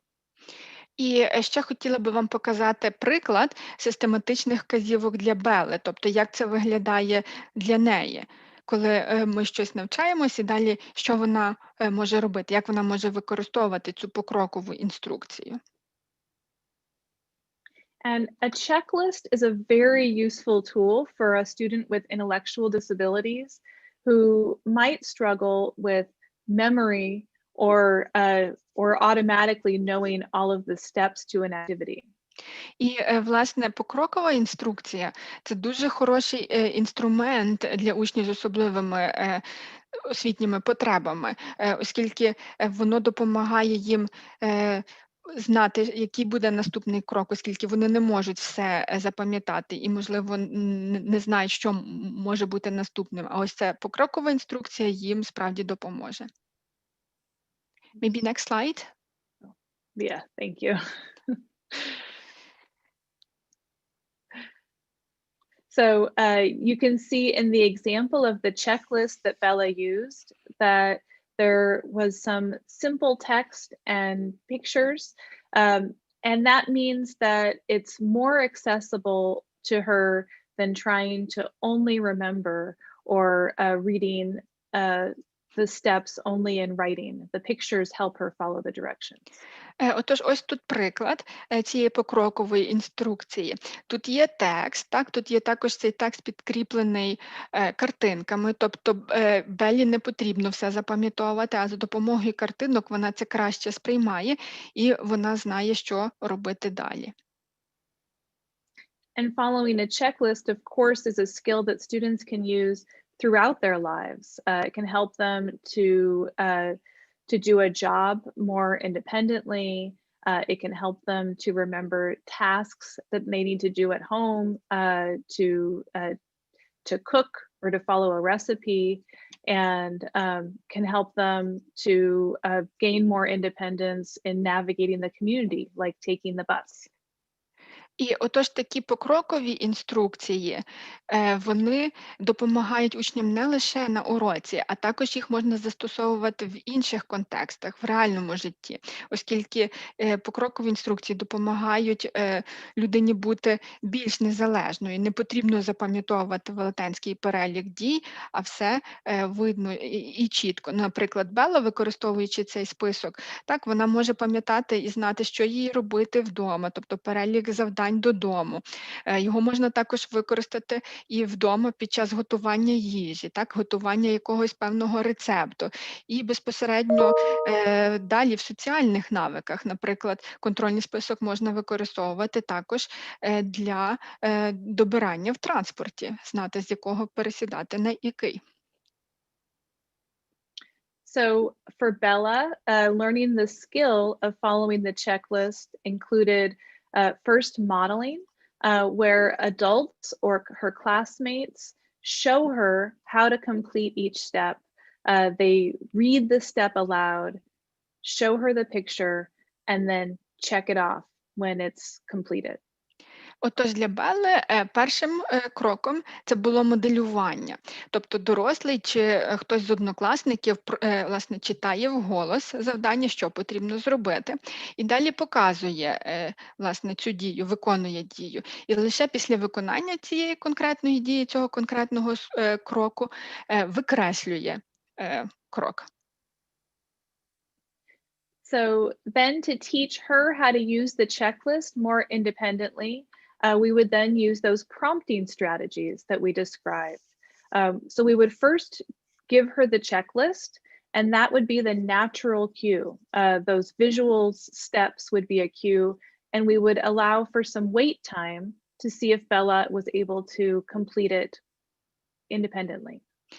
Отож, після цього ми використовуємо стратегію підказування, аби навчити Беллу індивідуально, більш незалежно користуватися інструкцією. Тобто спочатку ми даємо цю покрокову інструкцію, і це є своєрідна природна підказка. А далі потрібно дати Беллі певний час, щоб вона розібралася, що робити. So if she's not able to do it independently, then we might provide a gesture by pointing to the picture on the checklist and then pointing to the thing that she's supposed to do. А далі, якщо немає жодної реакції зі сторони Белли, тоді можна скористатися жестами, власне, показати на цей список. І якщо далі немає реакції, можна показати на конкретний пункт з інструкції. So we can also use an indirect verbal prompt, like what comes next, or a direct prompt, like you need the glue. І можна також використовувати непрямі підказки, непрямі словесні підказки, тобто, а що робити далі, або прямі підказки, тобі потрібно взяти клей. So as she completes each step, we make sure that we give her positive feedback. Після того, як вона виконає всі кроки, дуже важливо дати позитивний коментар про роботу. And then over time, as she continues to get more independent in using a checklist as a tool, we would provide less direct prompts, and that would be fading. І далі, коли вже ми похвалили Беллу, і коли вона вже може самостійно більш працювати, ми зменшуємо кількість підказок. And we would generalize the skill by using similar checklists for a variety of different activities. І далі ми спробуємо узагальнити цю навичку використання покрокової інструкції. Тобто ми візьмемо цю інструкцію і запропонуємо Беллі виконати інше завдання в іншій ситуації.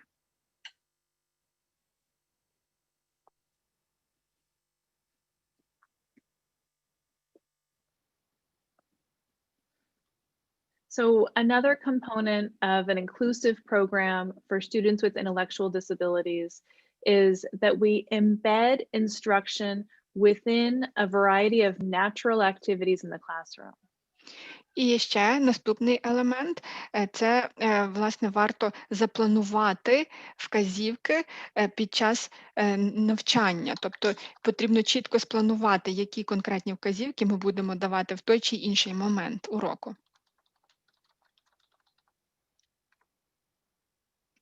So first in embedded instruction is this idea of strategic participation. Отож, першим пунктом серед таких запланованих вказівок це є стратегічна участь. So strategic participation is when we provide ways for a student to engage and participate in whole class instruction, even if the skills that they're learning are different from the skills that the rest of the class is learning. Тобто, що таке стратегічна участь? Це, власне, дозволяти учням брати участь в загальній активності. Тобто, різні учні можуть опановувати різний навик. Тобто, учні, що типово розвиваються, вони матимуть більш вищу мету, складніше завдання, ніж учні з особливими освітніми потребами.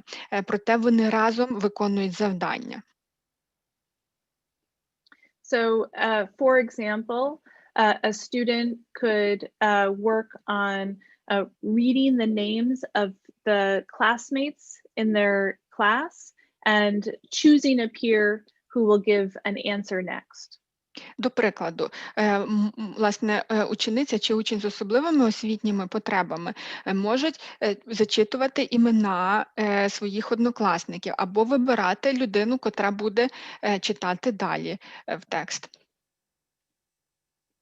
And we'll look at an example where a student is learning the skill of counting using dice that they're rolling, and the numbers that they're selecting become the numbers that are used in the math problem provided for the rest of the class. Зараз ми подивимося відео, де, власне, вчитель використовує ось ці гральні кості. Власне, учень з особливими потребами їх кидає, і далі ось ці цифри, які випадають, їх використовують в прикладах, які розв'язують учні, що типово розвиваються. So here's this video. А ось відео.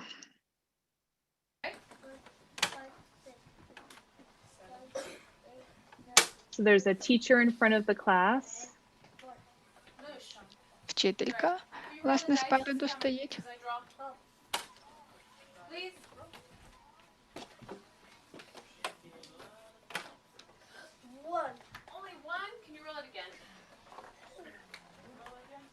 І, власне, вона просить учня кинути кості і питає, яка цифра випала? Каже, 1.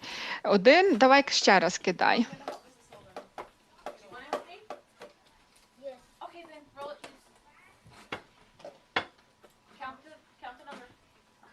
So it's hard to see, but he rolled a dice and is counting the numbers on the dice. Отож, ми тут не бачимо на відео, але, власне, хлопчик, він кидає кості і далі рахує цифру, яка випала. Okay. One slice? Try one more time. We need to share. So first he rolled a 5, and then she drew 5 circles on the board to represent 5 pizzas for the class. Отож, перший раз, коли хлопчик кинув кості, випала цифра 5, і вчителька намалювала 5 кружочків на дошці, які символізують піцу для класу.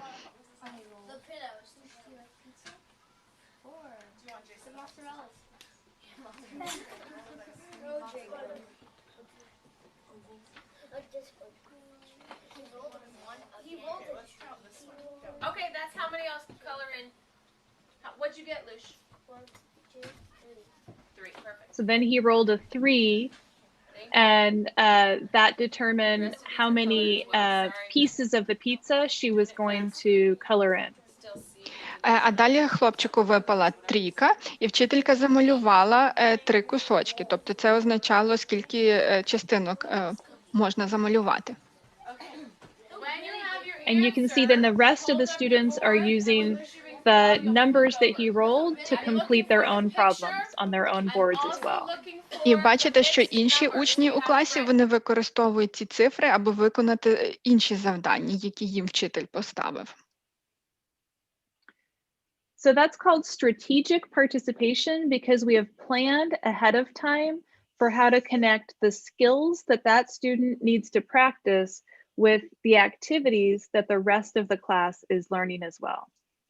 Отож, це завдання називається стратегічна участь, ця тактика, оскільки вона включає планування наперед, аби поєднати навички, які потрібно засвоїти учневі з особливими потребами, разом з діяльністю та навичками, які повинні засвоїти учні, що нормально розвиваються. So I also was just describing the checklist for Bella, and that's another way to embed instruction in basic literacy skills to practice reading a predictable text within the context of activities throughout the school day. І ми з вами говорили про покрокову інструкцію для Белли, а тут ще одна така візуальне оформлення покрокової інструкції, тобто ще один спосіб, як можна це зробити. Зокрема, цей приклад, його застосовували на уроці грамотності, тобто де вчаться читати, і це урок був, де використовували текст, який пов'язаний з щоденним розпорядком дня, тобто що учні будуть робити сьогодні. And one more example of embedded instruction is at the bottom of the screen, which is called task structuring. І ще один приклад. В нас це структурування завдання, це от в кінці цього слайду, внизу. And this is a way to teach students to complete tasks more independently by helping them to break down steps into smaller parts. So you can see that it says first, next, then, and last, and they can take off the icon for each step as they complete it. Ось, і це таке структурування завдань, це допомагає учням розбивати велике завдання на менші кроки. І, зокрема, так, тут є такі слова: спочатку, далі, потім, останнє. І є картинки, і виконавши одне завдання, учень може забрати цю картинку і таким чином виконати ціле завдання.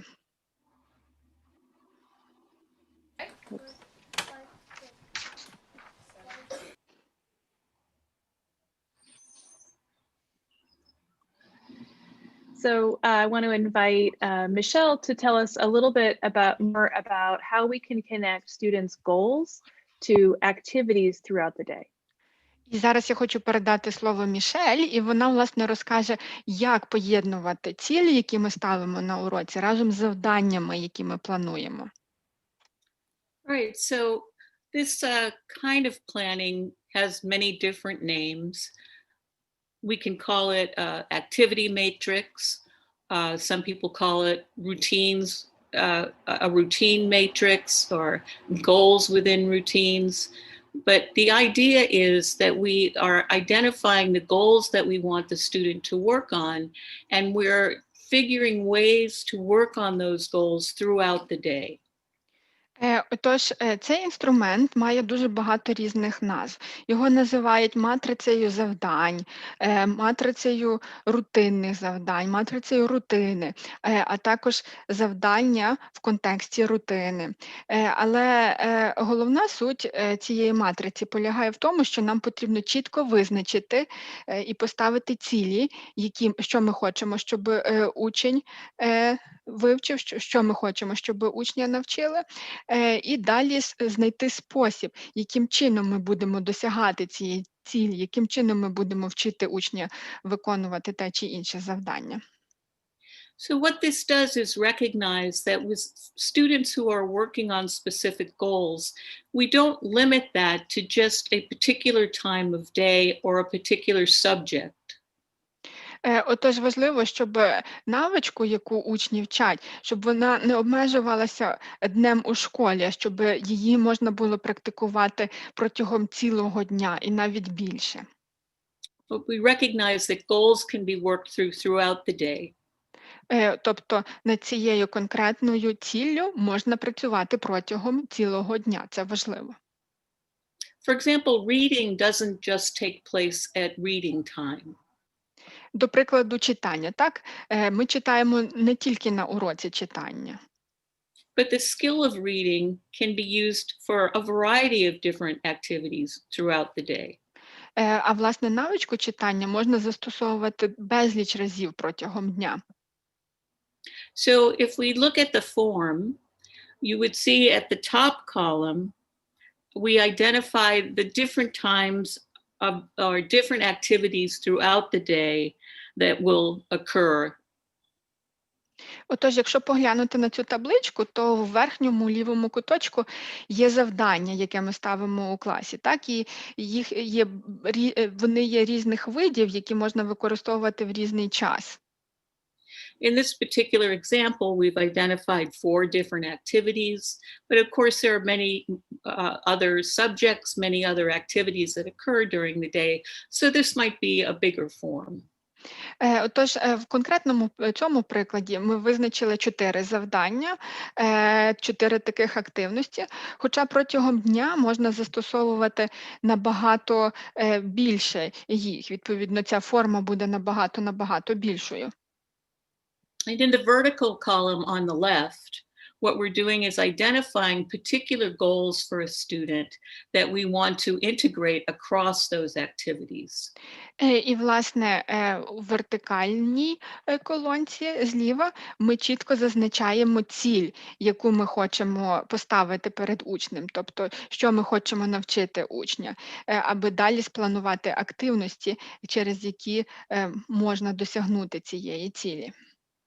So in the particular example that we've provided, this is a math goal that a student has, and the goal is to investigate concepts of quantity and equality by comparing sets with more, fewer, or the same amounts. Власне, конкретний приклад, який в нас є, він пов'язаний з математикою. Тобто ціль навчити учня розрізняти концепти кількості і рівності, тобто навчитись більше, менше, рівно. But as you could think, well, this is a mathematic activity, and it definitely is, but it also is something that can take place or can be practiced throughout the day. І ви скажете, так, це, звичайно, математичне завдання, і, безперечно, воно математичне, проте його можна практикувати протягом цілого дня. So we filled in across the page various ways that Sarah can practice this particular goal. І отож далі в клітинках, власне, в рядочку, можна записати конкретні вправи, які допоможуть практикувати цю навичку протягом дня. So, for example, in reading, Sarah can look for opportunities to compare amounts by looking at pictures on the page. Отож, наприклад, під час читання Сара може шукати ще нагоди, де ж можна порівняти щось. Наприклад, порівняти картинки, якісь зображення на картинках, які знаходяться на сторінці. In math, Sarah can look at groups of items and indicate which group has more or less, or which groups are the same by pointing to the appropriate groups. А власне на уроці математики Белла може дивитися на певні групи чисел чи на певні групи малюнків, які там знаходяться, і власне зазначати більше чи менше, показуючи на цю групу. And even during non-academic times like mealtime and outside time, Sarah can practice using the words that she's working on to identify quantity, such as using the words more, less, or same during mealtime to describe the portions that each person has, or using those same words, more, less, or the same, when describing things that she notices outside. І, власне, цю навичку можна практикувати і в позаурочний час. Так, наприклад, під час обідньої перерви чи під час прогулянки. Власне, під час споживання їжі Белла може практикувати слова, які потрібні для цієї математичної задачі. Тобто може говорити, ця порція є більша, менша, така сама, рівна. І на прогулянці також можна шукати ситуації, де потрібні ці слова. So this kind of form can be used as both a planning form and an evaluation or assessment tool. Отож, таку форму можна застосовувати і як інструмент планування, і як інструмент оцінювання. As a planning form, we're looking at ways we can embed these opportunities across the day. Власне, в контексті планування ми шукаємо способи, можливості, де можна практикувати ту чи іншу навичку протягом дня. And as an assessment tool, we can look at Sarah's ability across the day to use these concepts and generalize them to other kinds of activities.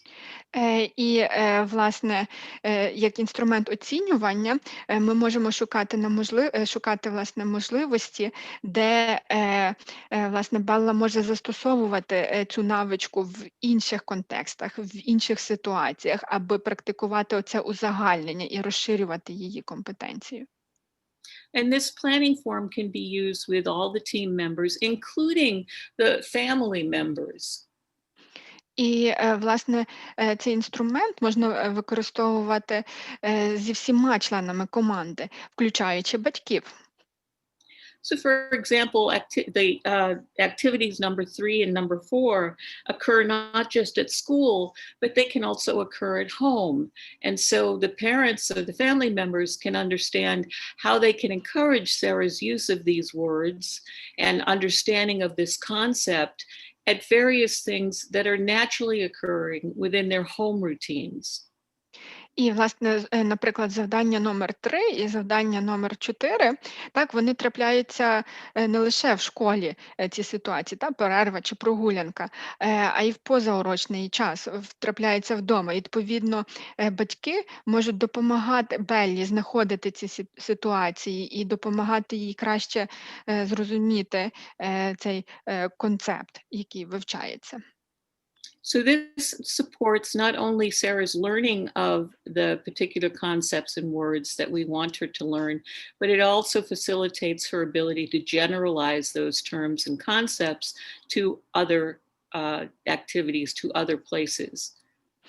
І отож, власне, це планування, ця матриця допомагає не лише планувати види діяльності, а так і опановувати нові навички, а допомагає узагальнювати, допомагає навчити дитину узагальнювати ці нові навички і застосовувати їх в новому контексті, в новій ситуації. And we would repeat this process for her other goals. І, власне, така сама вправа, такий самий інструмент застосовується і для інших цілей, які ставлять перед Беллою. Amy? So just as literacy should be an important component of a student's program if they don't have a disability, it should also be a critical element of their program if they have an intellectual disability. І, власне, наступний аспект – грамотність.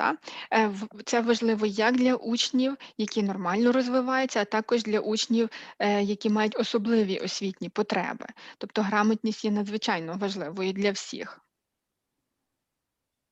And unfortunately, often students with intellectual disabilities are not provided with direct and systematic instruction in the area of literacy, despite strong potential to develop a wide range of literacy skills. На жаль, учні з особливими освітніми потребами, вони часто не отримують достатнього прямого і систематичного викладу, хоча в них є досить великий потенціал освоїти грамотність. So we want to make sure that when addressing literacy skills, that we really consider the full range of literacy skills as they're relevant to each individual student. Отож, навчаючи грамотності, дуже важливо зосередити увагу на великому спектрі потреб і навичок студентів, і важливо застосовувати індивідуальний підхід до учня, аби допомогти йому опанувати навичку грамотності. So whether we are introducing literacy skills in the form of identifying objects or pictures, or introducing the skills related to what we call conventions of print, or understanding how text and how books work. Отож, власне, грамотність важлива, і ми можемо, власне, викладати її в різних аспектах, починаючи з визначення конкретних об'єктів, тобто символів, і також те, що ми називаємо конвенцією і концептами друкованих матеріалів, тобто книжок. So all the way from those basic skills to conventional literacy skills that students need in order to learn to decode text, like making the connections between letters and sounds. Отож, починаючи з цих таких самих базових, самих простих навичок, пов'язаних з грамотністю, ми навчаємо і йдемо далі до більш складних, де учні вчаться декодувати текст, тобто поєднувати написане зі звуком, букву зі звуком, зі словом. And in addition, we want to make sure that for all students, that while they're working on those basic skills related to decoding, that we're always also supporting their development of key concepts in the form of vocabulary and comprehension. І, власне, коли ми навчаємо учнів розкодовувати та декодувати текст, дуже важливо звертати увагу ще на ключові концепти, пояснювати їм, як, власне, концепти і взаємодії, що вони означають, тобто не просто розуміння тексту. And when students are included in general education classes, we can often make connections between what the whole class is learning and useful or meaningful vocabulary and key concepts that are relevant to the individual student. І, власне, важливо встановлювати цей зв'язок між загальною темою, яку ми викладаємо на уроці, до, власне, конкретних слів і до конкретних концептів, які важливі для індивідуальної особи з особливими освітніми потребами. And we'll see a few examples of that soon. І ми скоро побачимо декілька прикладів цього.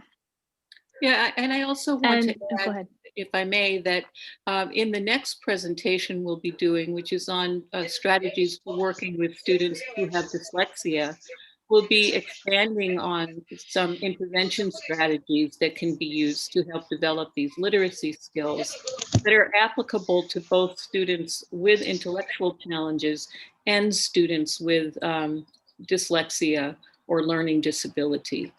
So there'll be much more on this to come. І я б хотіла додати, що буде ще більше інформації по цьому. Зокрема, наша наступна лекція, наступна презентація буде стосуватися власне дислексії. Там ми розкажемо про різні методи інтервенції, різні стратегії інтервенції і як їх можна застосовувати на уроках і для різних груп учнів. Отож, буде більше інформації ще. And then I just wanted to comment on writing because writing is an important aspect of literacy. And because many students with intellectual disabilities also struggle with fine motor skills, we need to be careful to not confuse that difficulty with fine motor skills with the ability to express themselves through writing. І ще я б хотіла зосередити увагу на письмі, яке є також надзвичайно важливим. І, зокрема, воно також зачіпає дрібну моторику, навички дрібної моторики. І, власне, дуже важливо пам'ятати, що якийсь нижчий рівень навичок дрібної моторики не може, власне, затьмарювати навички письма. Тобто все рівно потрібно вчити як правильно писати. So we provide alternative ways for students to capture their ideas, whether it's through typing or dictating, saying what they want to say and having somebody else write it down.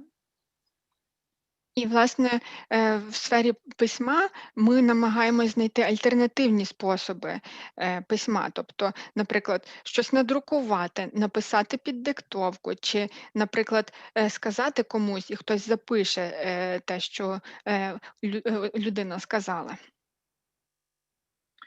Or students can capture their ideas and their experiences by using pictures and objects that they've found and creating books with those pictures or objects.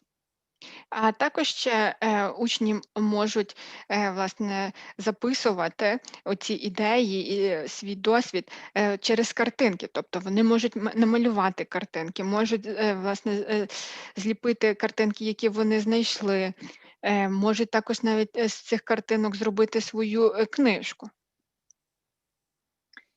And those same strategies we described earlier for systematic instruction can be applied to the specific skills of reading or decoding text, as well as the skills for forming letters or typing when writing. І, власне, ці всі систематичні інструкції, які ми з вами говорили, їх також можна застосовувати для навчання читання, також для декодування тексту.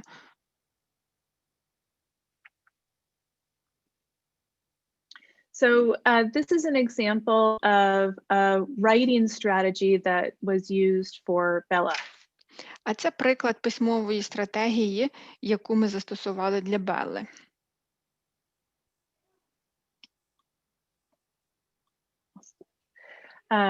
So these were, Bella created some books that she worked on writing at the same time that the rest of the class was working on independent writing. And they were called the I Like book.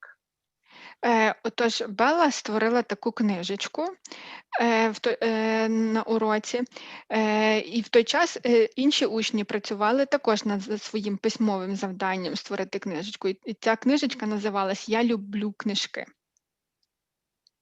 And you can see that this text has a very predictable format. It repeats over and over again because that allowed Bella to do it with more independence.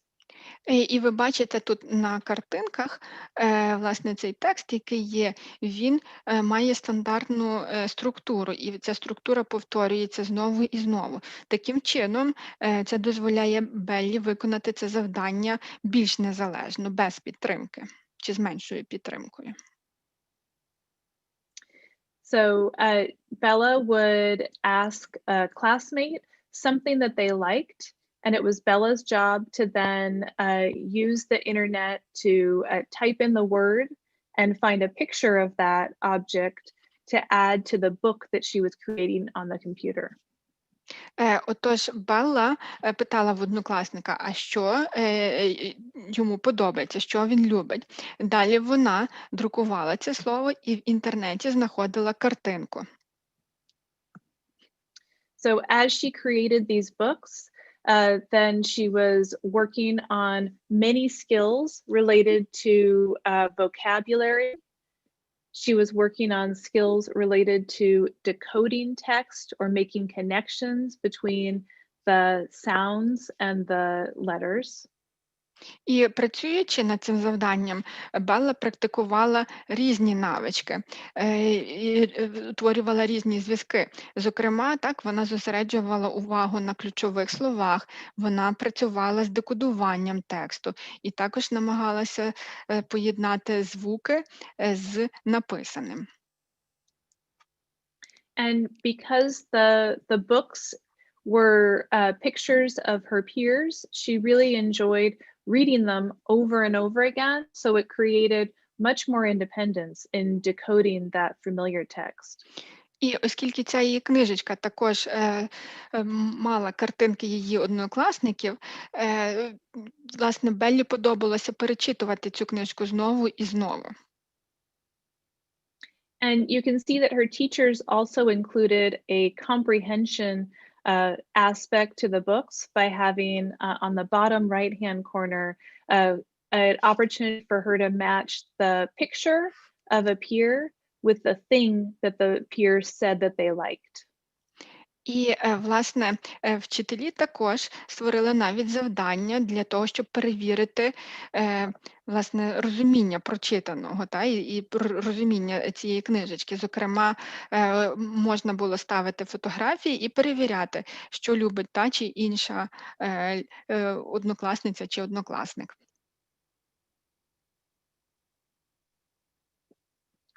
So another key component of a program are those adjustments or changes to the curriculum that provide more access for students. І ще одним важливим компонентом це є зміни, власне, адаптація навчального матеріалу і навчальної програми, власне, того, що має вивчити учень чи учениця. So you can see in this picture that on the far left is an example of what all the students in the class may have received. In the middle is one with just slight changes with more visuals and a little bit less text.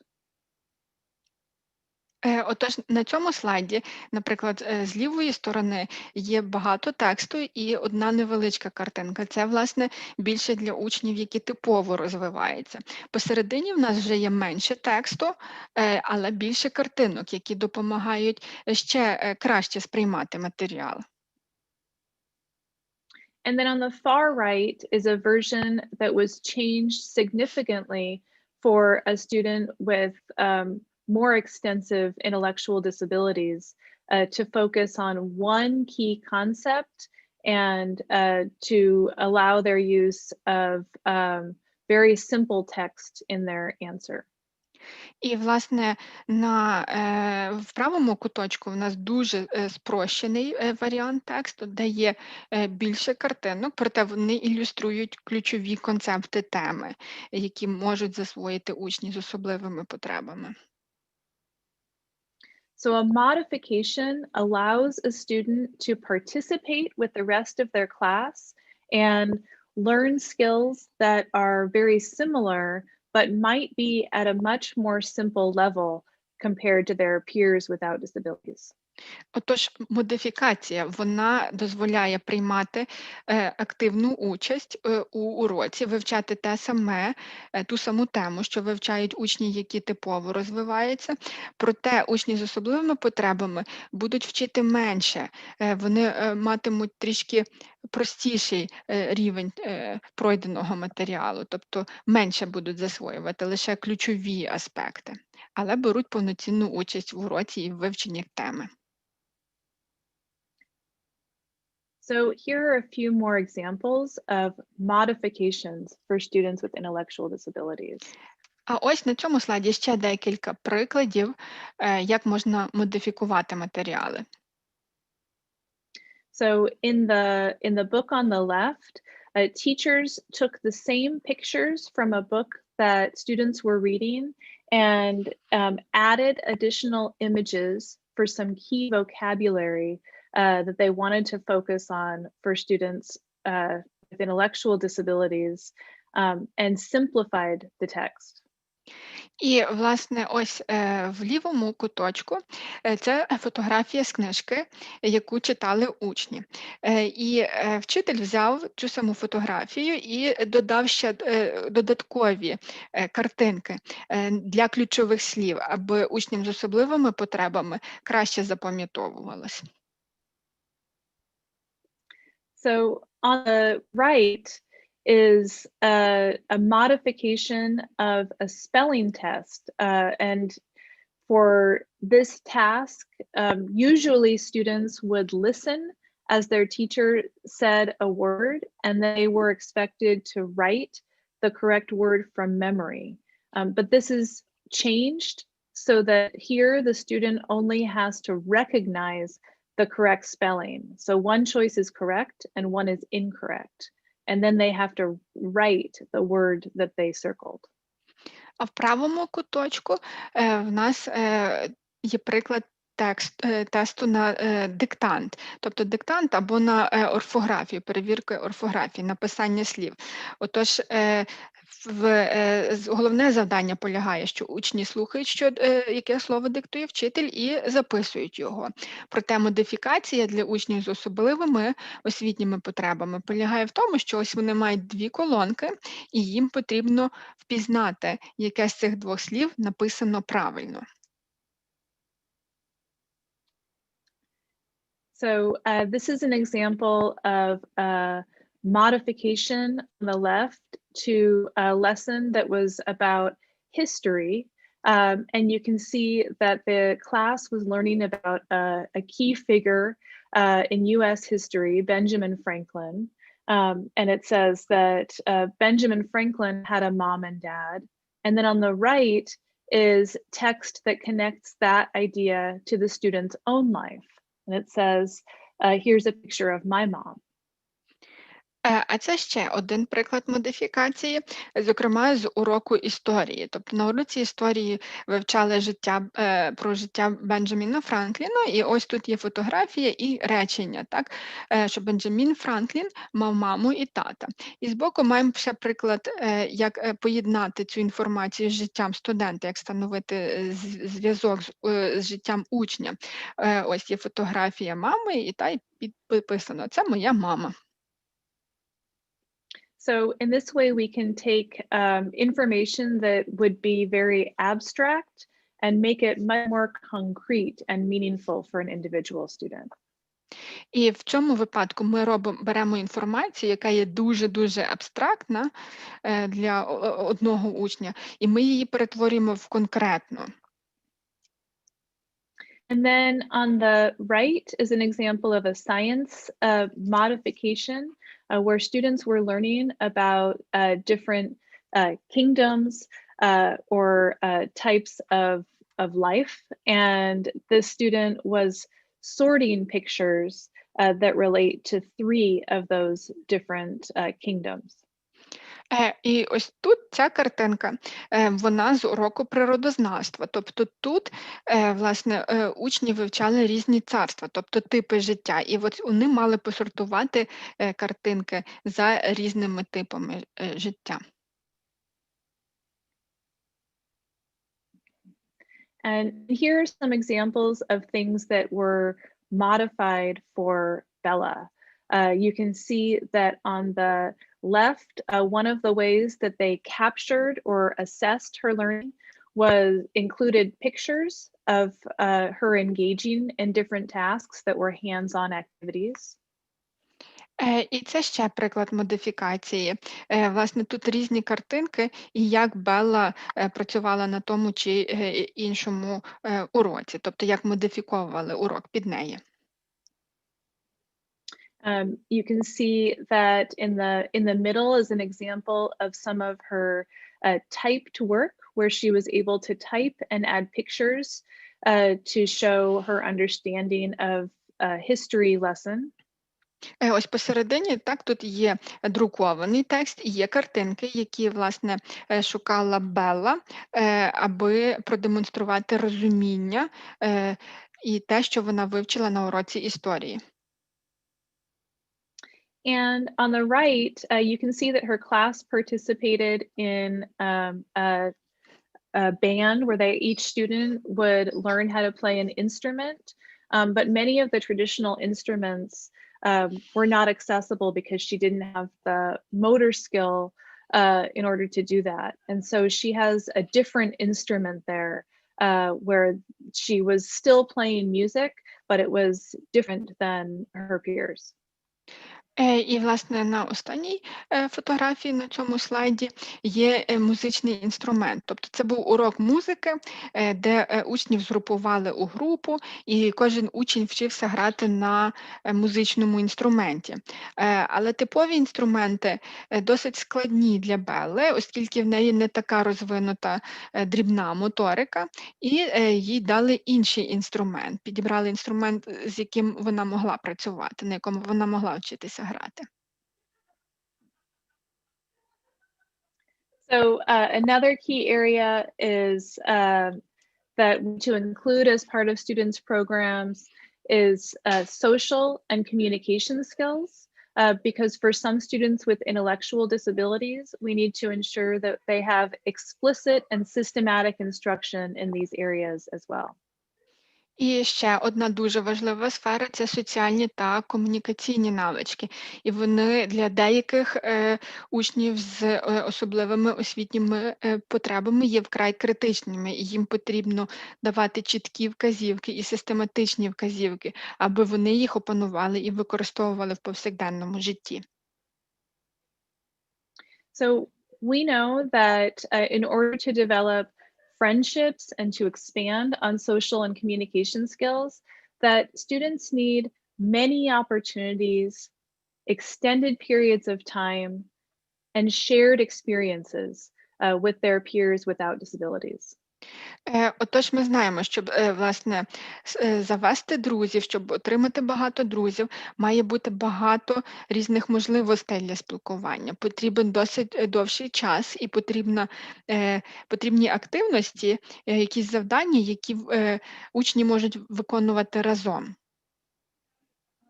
We know that friendships don't happen overnight, particularly among students who are still learning some of the basic social and communication skills that come easily to their friends.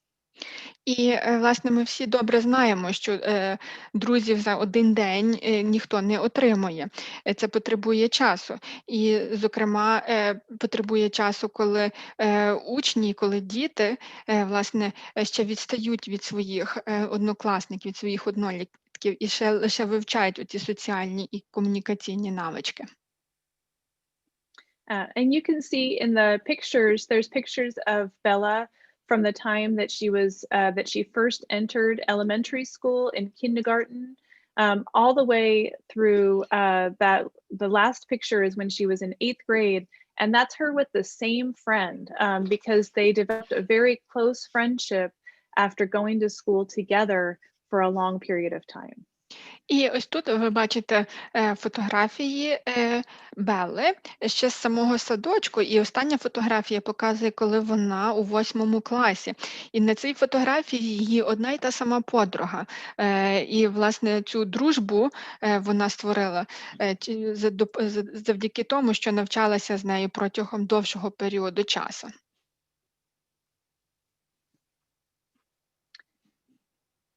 So just as another example of how we provide direct and systematic instruction in some of the social skills that students need, this is an example of a student with an intellectual disability who is learning to choose a classmate to do an activity together with him.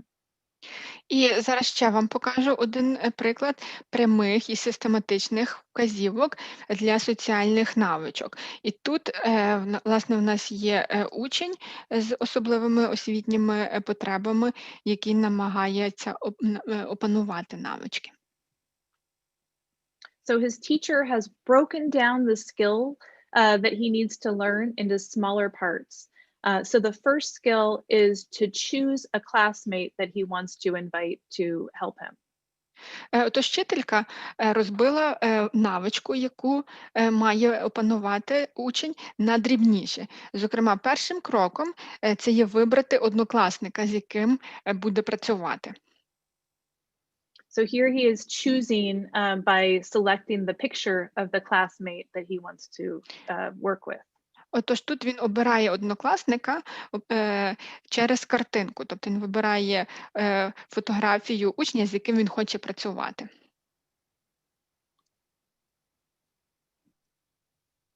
Travis, it's time to take the breakfast cart back to the cafeteria. Can you pick a friend to go with you, please? Yeah.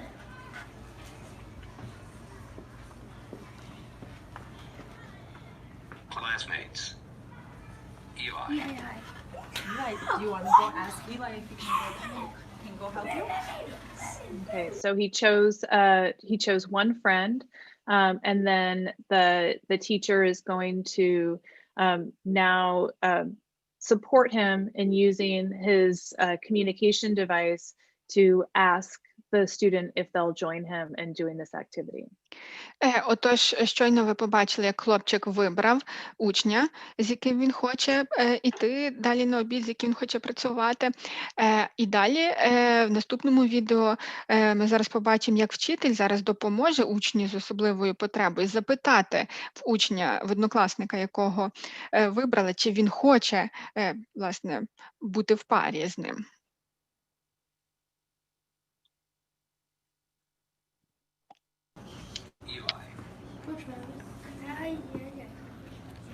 Can you ask him to help you, please?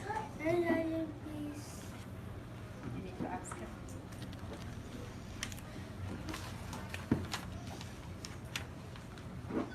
I need help. Eli, I need help. So that just said, Eli, I need help. І ось щойно цей інструмент сказав: Ілай, мені потрібна твоя допомога.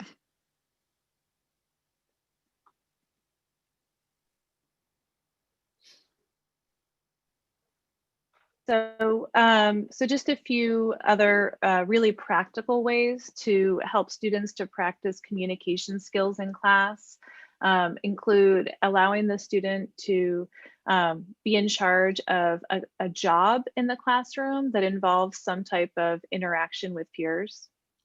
І ще тут декілька прикладів, як можна допомогти учневі практикувати комунікативні навички у класі. Зокрема, наприклад, зробити його чи її відповідальною за якусь важливу роботу в класі.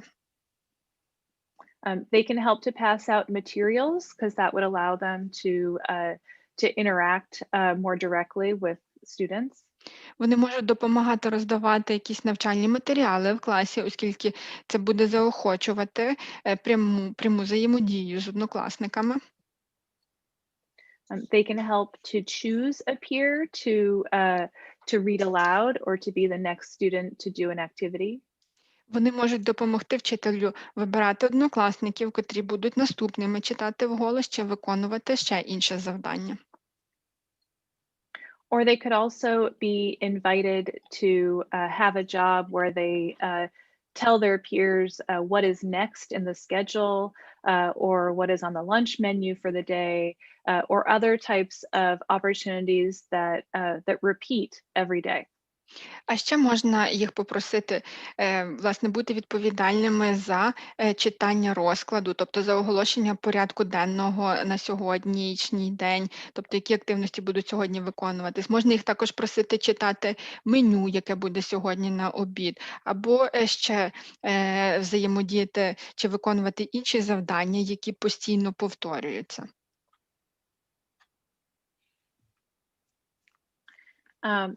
So then the last area we wanted to focus on has to do with targeted behavior support. These are the strategies for addressing the behavior needs of students with intellectual disabilities on a more individualized level. І останній елемент, про який ми з вами хочемо поговорити сьогодні, це підтримка бажаної цільової поведінки, тобто заохочення тієї поведінки, яка потрібна для виконання того чи іншого завдання і для індивідуальних потреб учня. So just a few examples of the types of challenging behavior that some students experience include things like, oh, go ahead. Отож, є декілька прикладів складної поведінки, яка може траплятися з учнями з особливими потребами. Ось вони є тут на слайді. These include things like refusing to complete their work. І це, наприклад, може бути відмова виконувати роботу, учень не хоче виконувати роботу. Hitting or hurting other people. Може вдаряти чи завдавати болю іншим людям. Trying to leave or run away from an area. Може пробувати втекти чи побігти геть з класу.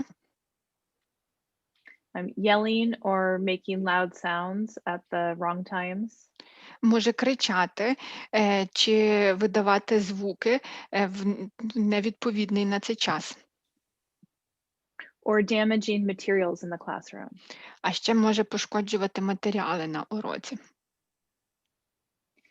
So clearly, all of these behaviors, everybody would agree are a problem that we need to make sure that is addressed. We don't just ignore it, but we want to make sure that we have a system for addressing this challenging behavior.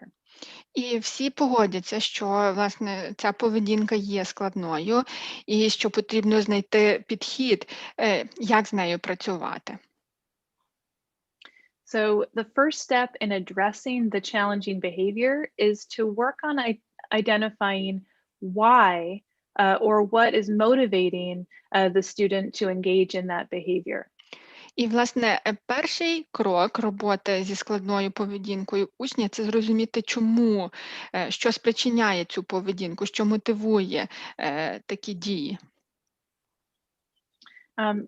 Especially because many students with intellectual disabilities have genetic syndromes. We always want to rule out the possibility that challenging behavior can be related to health issues, like experiencing pain or discomfort, because we always want to make sure that we address those issues in whatever way we can, rather than assuming that they are that they have complete control over those behaviors.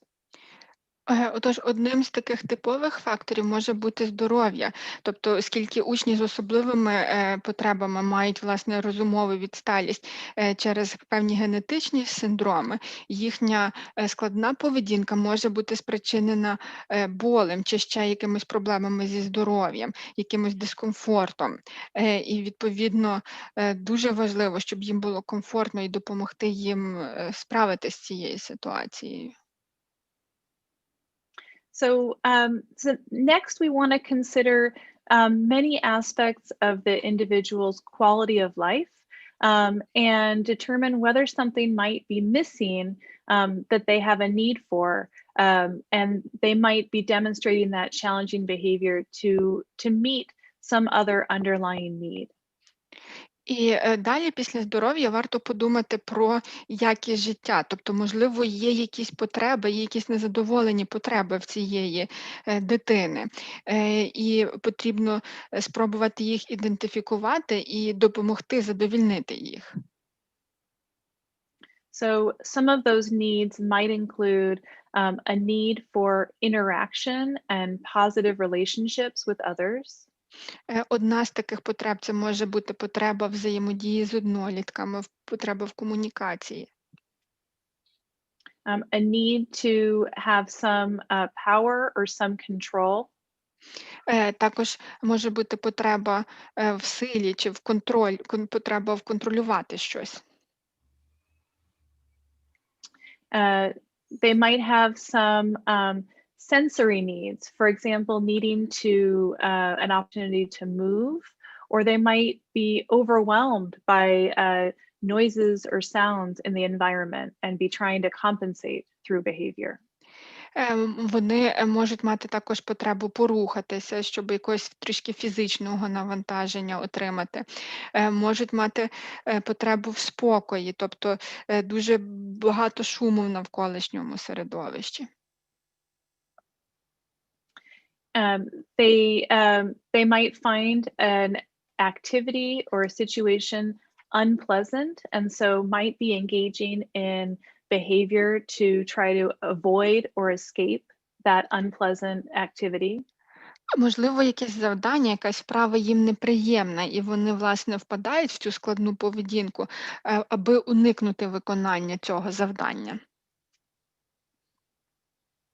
And they might even be trying to gain something specific, like they want to be able to access a certain material or be near a certain person. Можливо, їм бракує якогось конкретного інструменту, якогось матеріалу, і таким чином вони привертають увагу, аби отримати цю річ. So for Bella, she mostly demonstrated very positive behavior, but sometimes she would refuse to complete her work, especially when it was math. And when that happened, she would crumple up her paper and throw it on the floor, and then might even lay her head down on the desk and refuse to interact with others until it was time for recess. Белла, вона зазвичай добре себе поводила, проте часом було таке, що вона не хотіла виконувати завдання. Особливо це траплялося на уроках математики. В такі моменти вона могла помнути, зіжмакати папір і кинути його на підлогу, або потім навіть схилити голову і покласти на парту, і взагалі відмовлялася з будь-ким говорити чи взаємодіяти.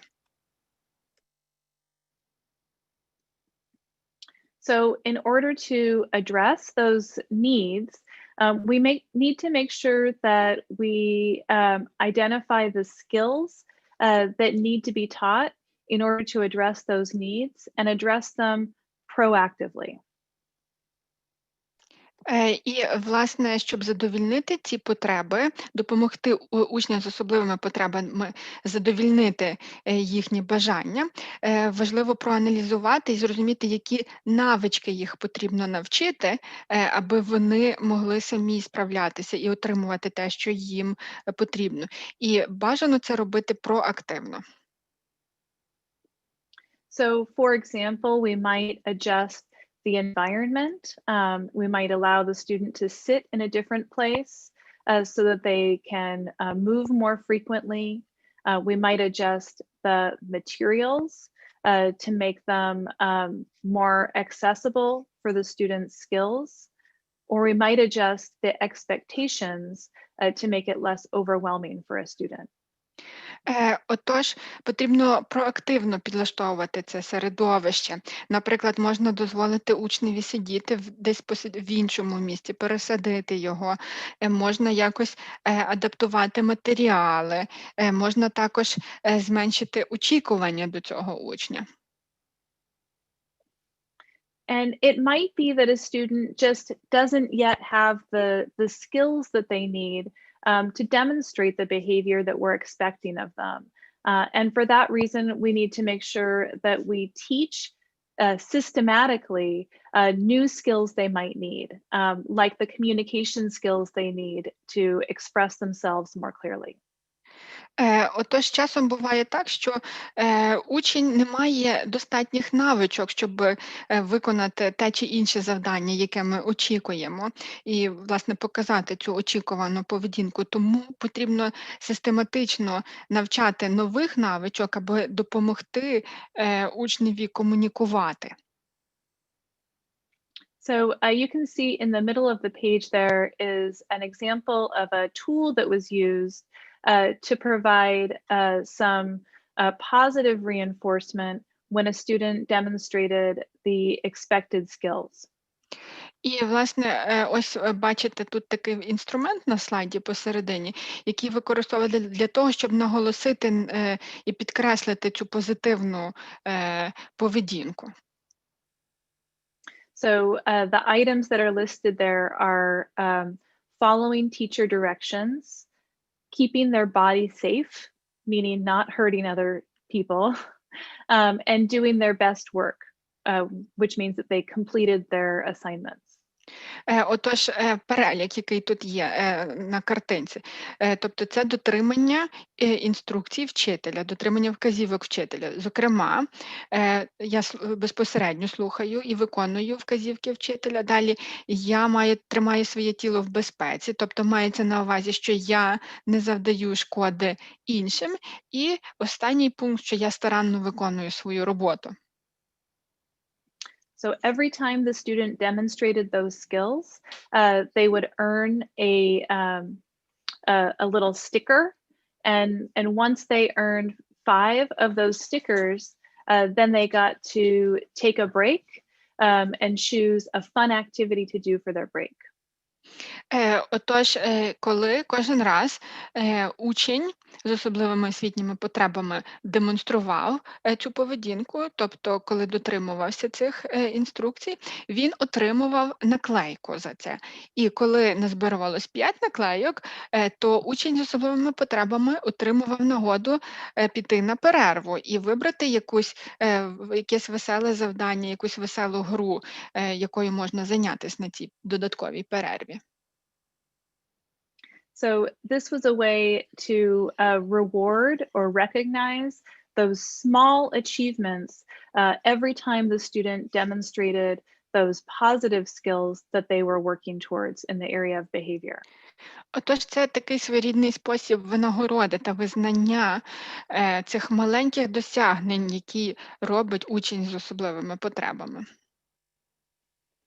And it was also a way to make sure that the student received a positive outcome or got to do something that was pleasant when they avoided engaging in the challenging behavior. І також це допомагало їх перефокусувати, коли була якась моменти складної поведінки, власне, перефокусувати їх і спрямувати в правильний напрямок, до правильної, бажаної поведінки.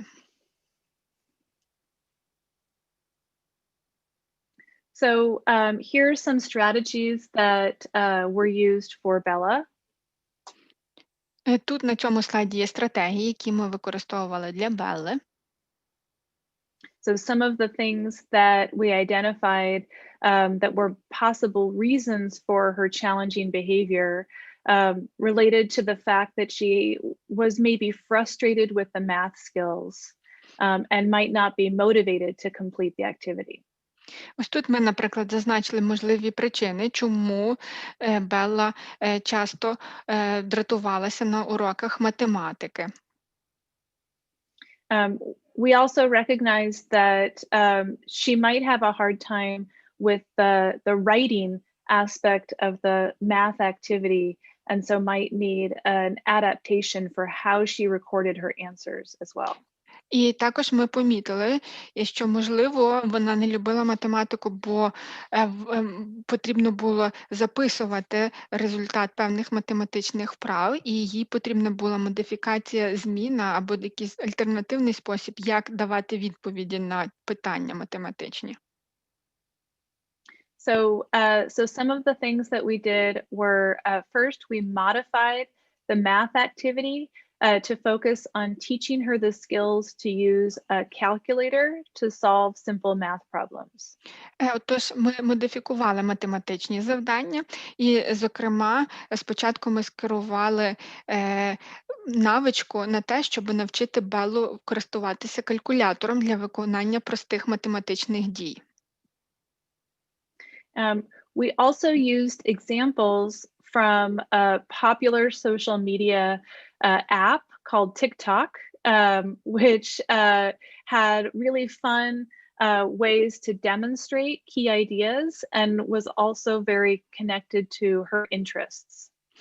Також ми скористалися матеріалами з популярної соціальної мережі, яка називається TikTok, аби зацікавити і спричинити додатковий інтерес у Белли. We made sure that she had the skills to ask for help because we recognize that the communication skills of asking for help might be a challenge for her. And so you see on the top right a tool to remind her of the steps to first check the directions, ask a friend, or ask a teacher. І також ми намагалися навчити Беллу, як просити про допомогу. Це важливий навичок, оскільки ми бачили, що, можливо, вона не завжди знає, як це робити.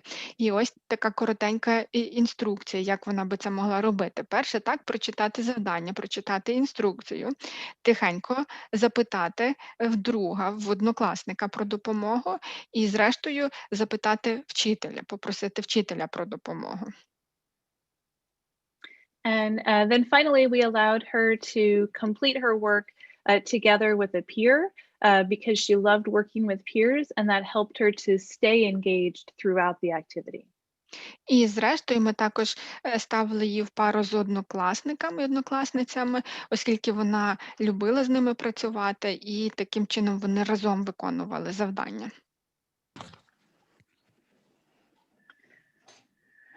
Okay. So we have gone through many different key components of inclusive programs for students with intellectual disabilities. Some reminders of those key components are on the screen here. Отож, ми з вами сьогодні пройшлися і ознайомилися з ключовими компонентами інклюзивної освіти, і, зокрема, вони всі зазначені тут на слайді, як підсумок. And I think that above everything else, I just wanted to make sure that we're always remembering that students with intellectual disabilities have a great deal of potential and really are deserving of our high expectations and respect throughout all of our interactions. І отож, я дуже хочу, щоб ми всі з вами пам'ятали, що учні з особливими освітніми потребами мають великий потенціал, і вони заслуговують на те, щоб ми ставили до них високі очікування і щоб ми їх поважали. Michelle, is there anything you wanted to add? Мішель, можливо, ви щось хочете додати? No, I think that we've done enough, and we actually have to leave a little time for questions if we can. So. Мені здається, ми багато з вами пройшли, і хотілося б дуже залишити трішки часу на запитання, якщо в нас є змога. So I think that we would be happy to answer some questions. I wanted to just show on the screen is, so Bella is she's now in high school, and you can see her on the bottom row there. She's on the high school cheerleading team where they encourage the football players, and she's the only student with a disability who's on the cheerleading team. І хочу звернути вашу увагу ще на цю фотографію. Ось тут ви бачите Беллу, вона в команді таких чірлідерів, це група, які танцюють і підбадьорюють футбольні команди. І хочу відзначити, що вона єдина учениця з особливими освітніми потребами, яка є частиною цього клубу. So should we do some questions? Давайте тепер перейдемо до запитань. Yes, so just give me a moment to find some. There were a lot of, yeah, but I'll just need to locate them. Someone is from Angelina. Жодної навчальної навички немає. Робота з картинками та звуками викликає агресію. Робота в парах неможлива через агресію до однолітків. Написати дитина не хоче, крапочку чи рисочку. Які методи шукати? So I have a student, and the student doesn't have any skill. So it's very hard to work with the student, and like any picture, any sound causes aggression. Peer work is also impossible because it also causes aggression. And this child refuses to write even a dot or a slash. So what kind of methods I can look for in order to work with this child, with the student?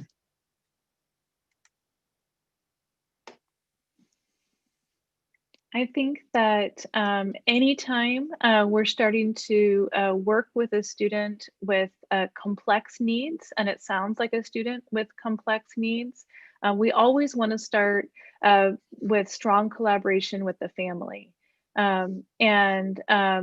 It's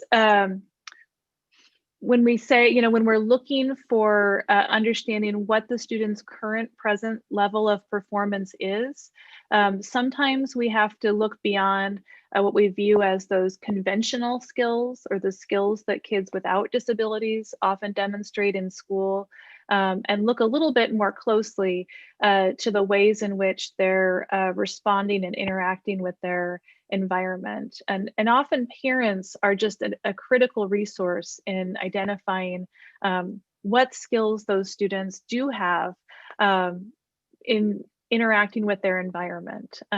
So for example, how do we know that they are happy? What things, how do they respond or react? How do we know that they're upset? And then we can start to build those communication and interaction skills based on what we know about what they're already doing.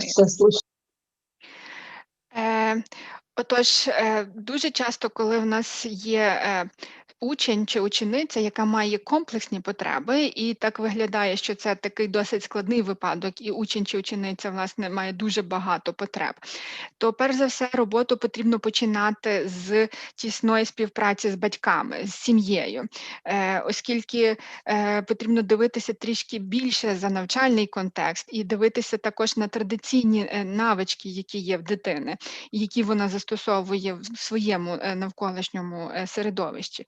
І, власне, батьки, вони можуть допомогти ідентифікувати ці традиційні навички, і якими вже володіє їхня дитина, як вона себе поводить в середовищі. Зокрема, як дитина показує те, що вона щаслива, що їй щось подобається, як вона реагує на виконання одного чи іншого завдання, як вона демонструє те, що їй сумно, те, що їй не подобається. І вже на основі цих навичок пробувати розбудовувати далі. І будувати всі наступні взаємодії на основі того, як вона зараз взаємодіє зі світом. Right, I'm looking for the next one.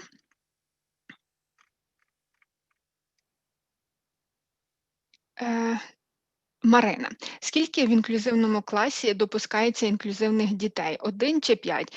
Найбільше в одному класі. So question from Marina. So how many children with intellectual disabilities can be within one class? So 1, 5. So how many in one class? That's a good question. Michelle, do you want to go or you want me? Well, my feeling is that when we talk about inclusion, we should be talking about having students with different types of disabilities included in the population, the classroom population, in the same numbers that they would be included in the general population. So, I mean, there's a certain percentage, and that works if every classroom is inclusive.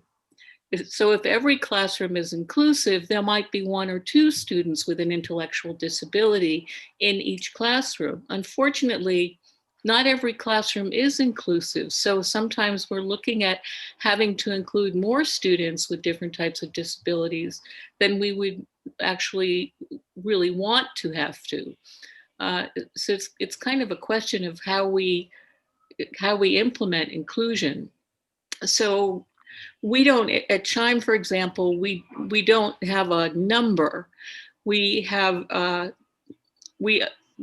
a system that allows a certain percentage of the classroom to be children with disabilities, but we don't say, well, this many will have an intellectual disability, or this many will have a learning disability, or this many will have a physical disability.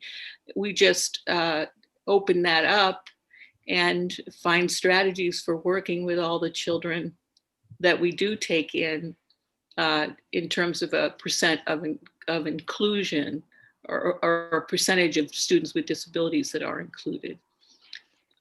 I mean, but ideally, I mean, we have to do that because nobody else does what we do. So I go back to ideally, it's a question of encouraging more inclusive classrooms.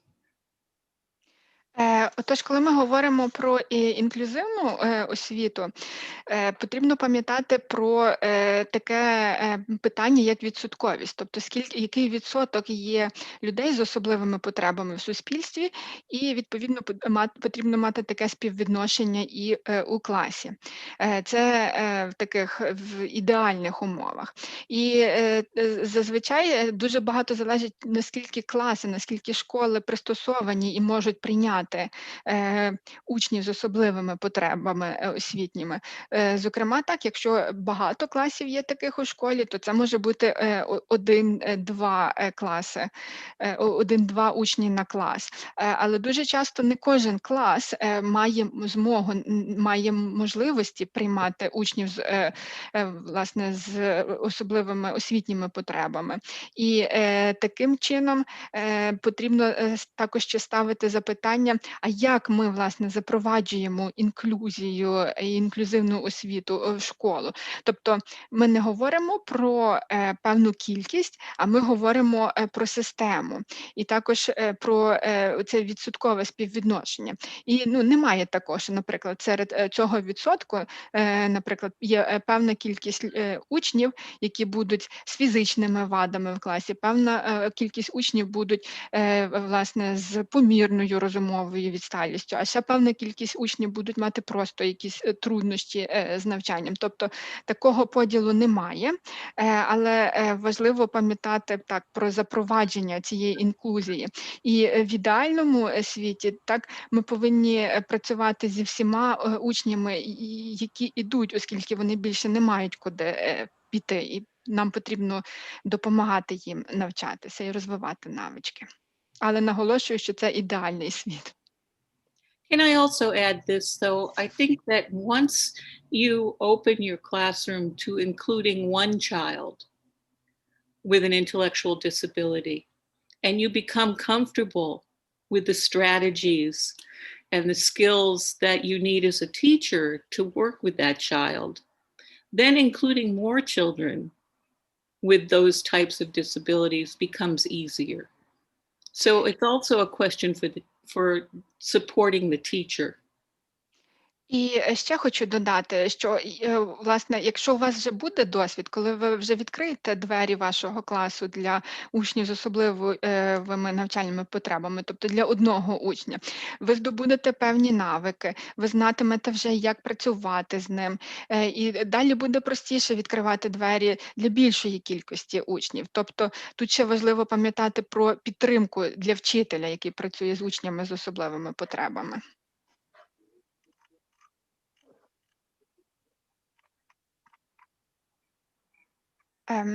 One more question.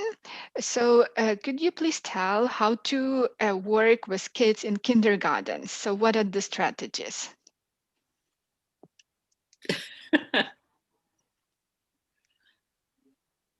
Well, you know, I think, go ahead, Michelle. Well, I was just going to say, I think we have some limitation in helping with that question because we don't have a great understanding of the Ukraine kindergarten.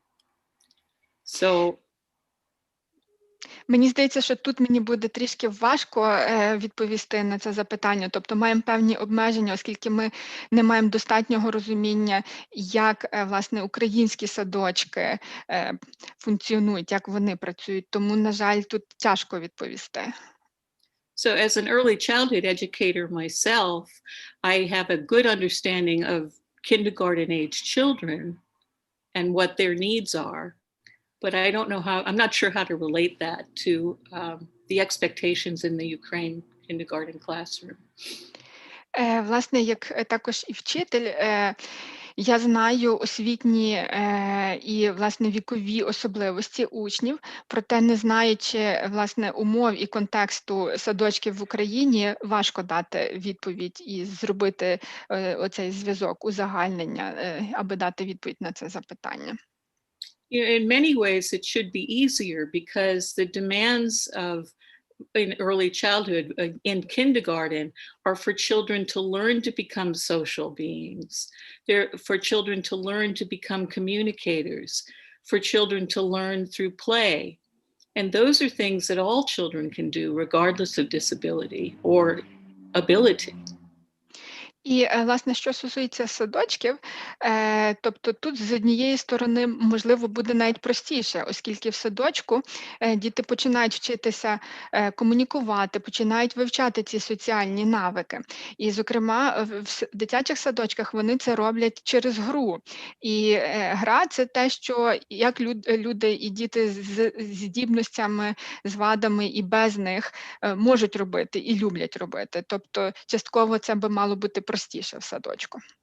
So I would go back to the building blocks that we presented with the base of the universal design for learning, which is so applicable to preschool, which should be so hands-on and so differentiated in the way we present information and materials.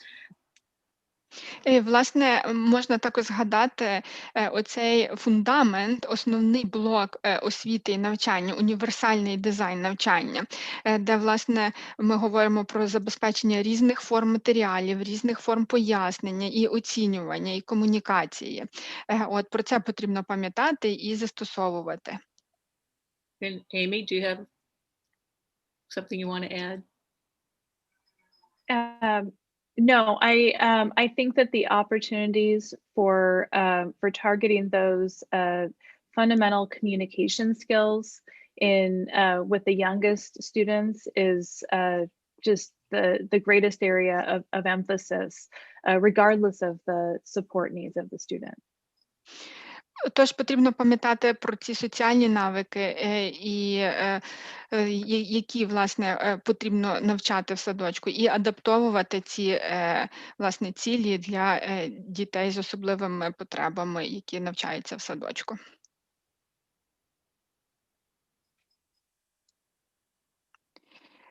Мар'яно, ще є час на питання одне? Думаю, що ми будемо завершувати, бо це вже є 8 година. So probably we will round up because it's already the time, the 8 p.m. in Ukraine. Дорогі Мішель і Емі, від імені української спільноти ми хочемо передати слова величезної вдячності за всю вашу роботу і досвід, якими ви сьогодні ділилися. Dear Michelle and Emmy, on behalf of Ukrainian community, I would like to express my deepest gratitude for all the experience, for all the knowledge that you have shared with us today. Ми відчуваємо, як сильно ви вболіваєте за нашу країну, за наших фахівців і наших дітей. We do feel how strongly you support us, how you try to give extra cheers to us in order to teach us and also to help our educators work in the context of inclusive education. Дякуємо, що підготували таку актуальну інформацію і так щедро нею ділилися. Thank you so much that you have prepared such an interesting and such topical information for us, and you were so passionately sharing it with us. We really appreciate it. У чаті на YouTube-каналі і тут у Zoom я мала змогу перечитувати тисячі слів вдячності вам, Мішель, і вам, Емі. So here in the chat of Zoom and also on YouTube channel under comments, I have read thousands of words of gratitude. So thank you so much. Дякуємо. Thank you for having us. Дуже дякуємо вам, що запросили нас і дозволили розповісти про свій досвід.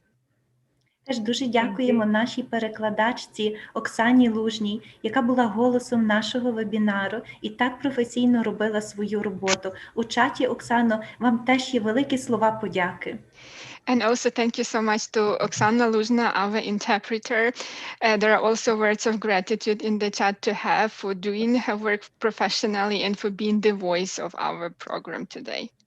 Дякую. Дуже дякуємо кожному учаснику за вашу участь, за вашу зацікавленість даною тематикою.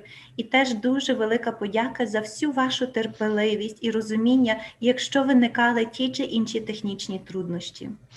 And I would also like to thank to every participant who joined today, who were listening, and despite of some technical issues and of some noise, was still actively participating.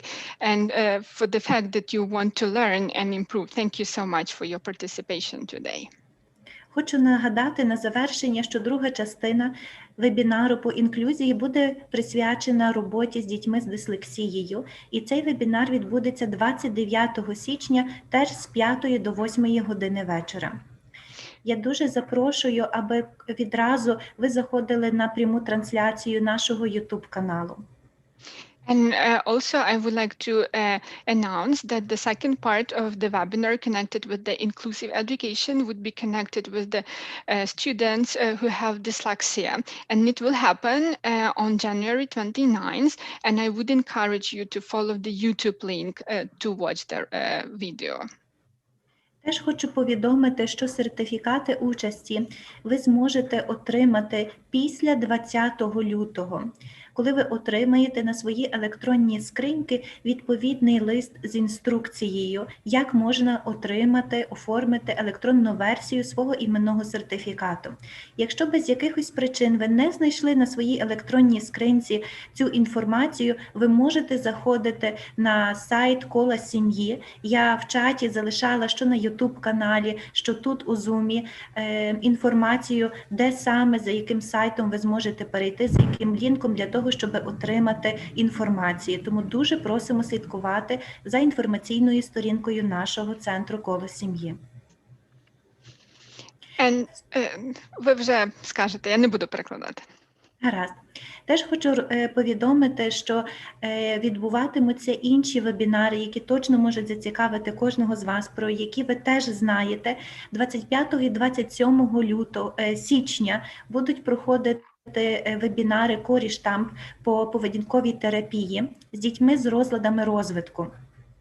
Теж наступного тижня буде відбуватися цикл навчальних вебінарів для вчителів старшої і середньої школи, які присвячені поведінковим розладам і розладу дефіциту уваги та гіперактивності у підлітків. Стосовно вебінарів, які будуть відбуватися у лютому, просимо вас ознайомитися на нашому сайті, на нашій сторінці у Фейсбуці «Коло сім'ї Фейсбук». Тому дуже дякуємо всім за участь і ласкаво запрошуємо до наступних зустрічей. Yes, so there were a few words about the informational activities, like in the next steps. So about the next webinars and how to get the certificate. So I omitted that during interpreting. Бажаємо Мішель і Емі сьогодні гарного дня, бо в Америці є ранкова година. І ще раз дякуємо і чекатимемо на зустріч з вами наступного тижня. So Michelle and Emmy, thank you so much once again for the presentation today. And since it's daytime for you, so we wish you to have a wonderful day, and we are looking forward to the next presentations from you. Thank you so much. Thank you. We'll see you soon. Дякуємо і до нових зустрічей скоро.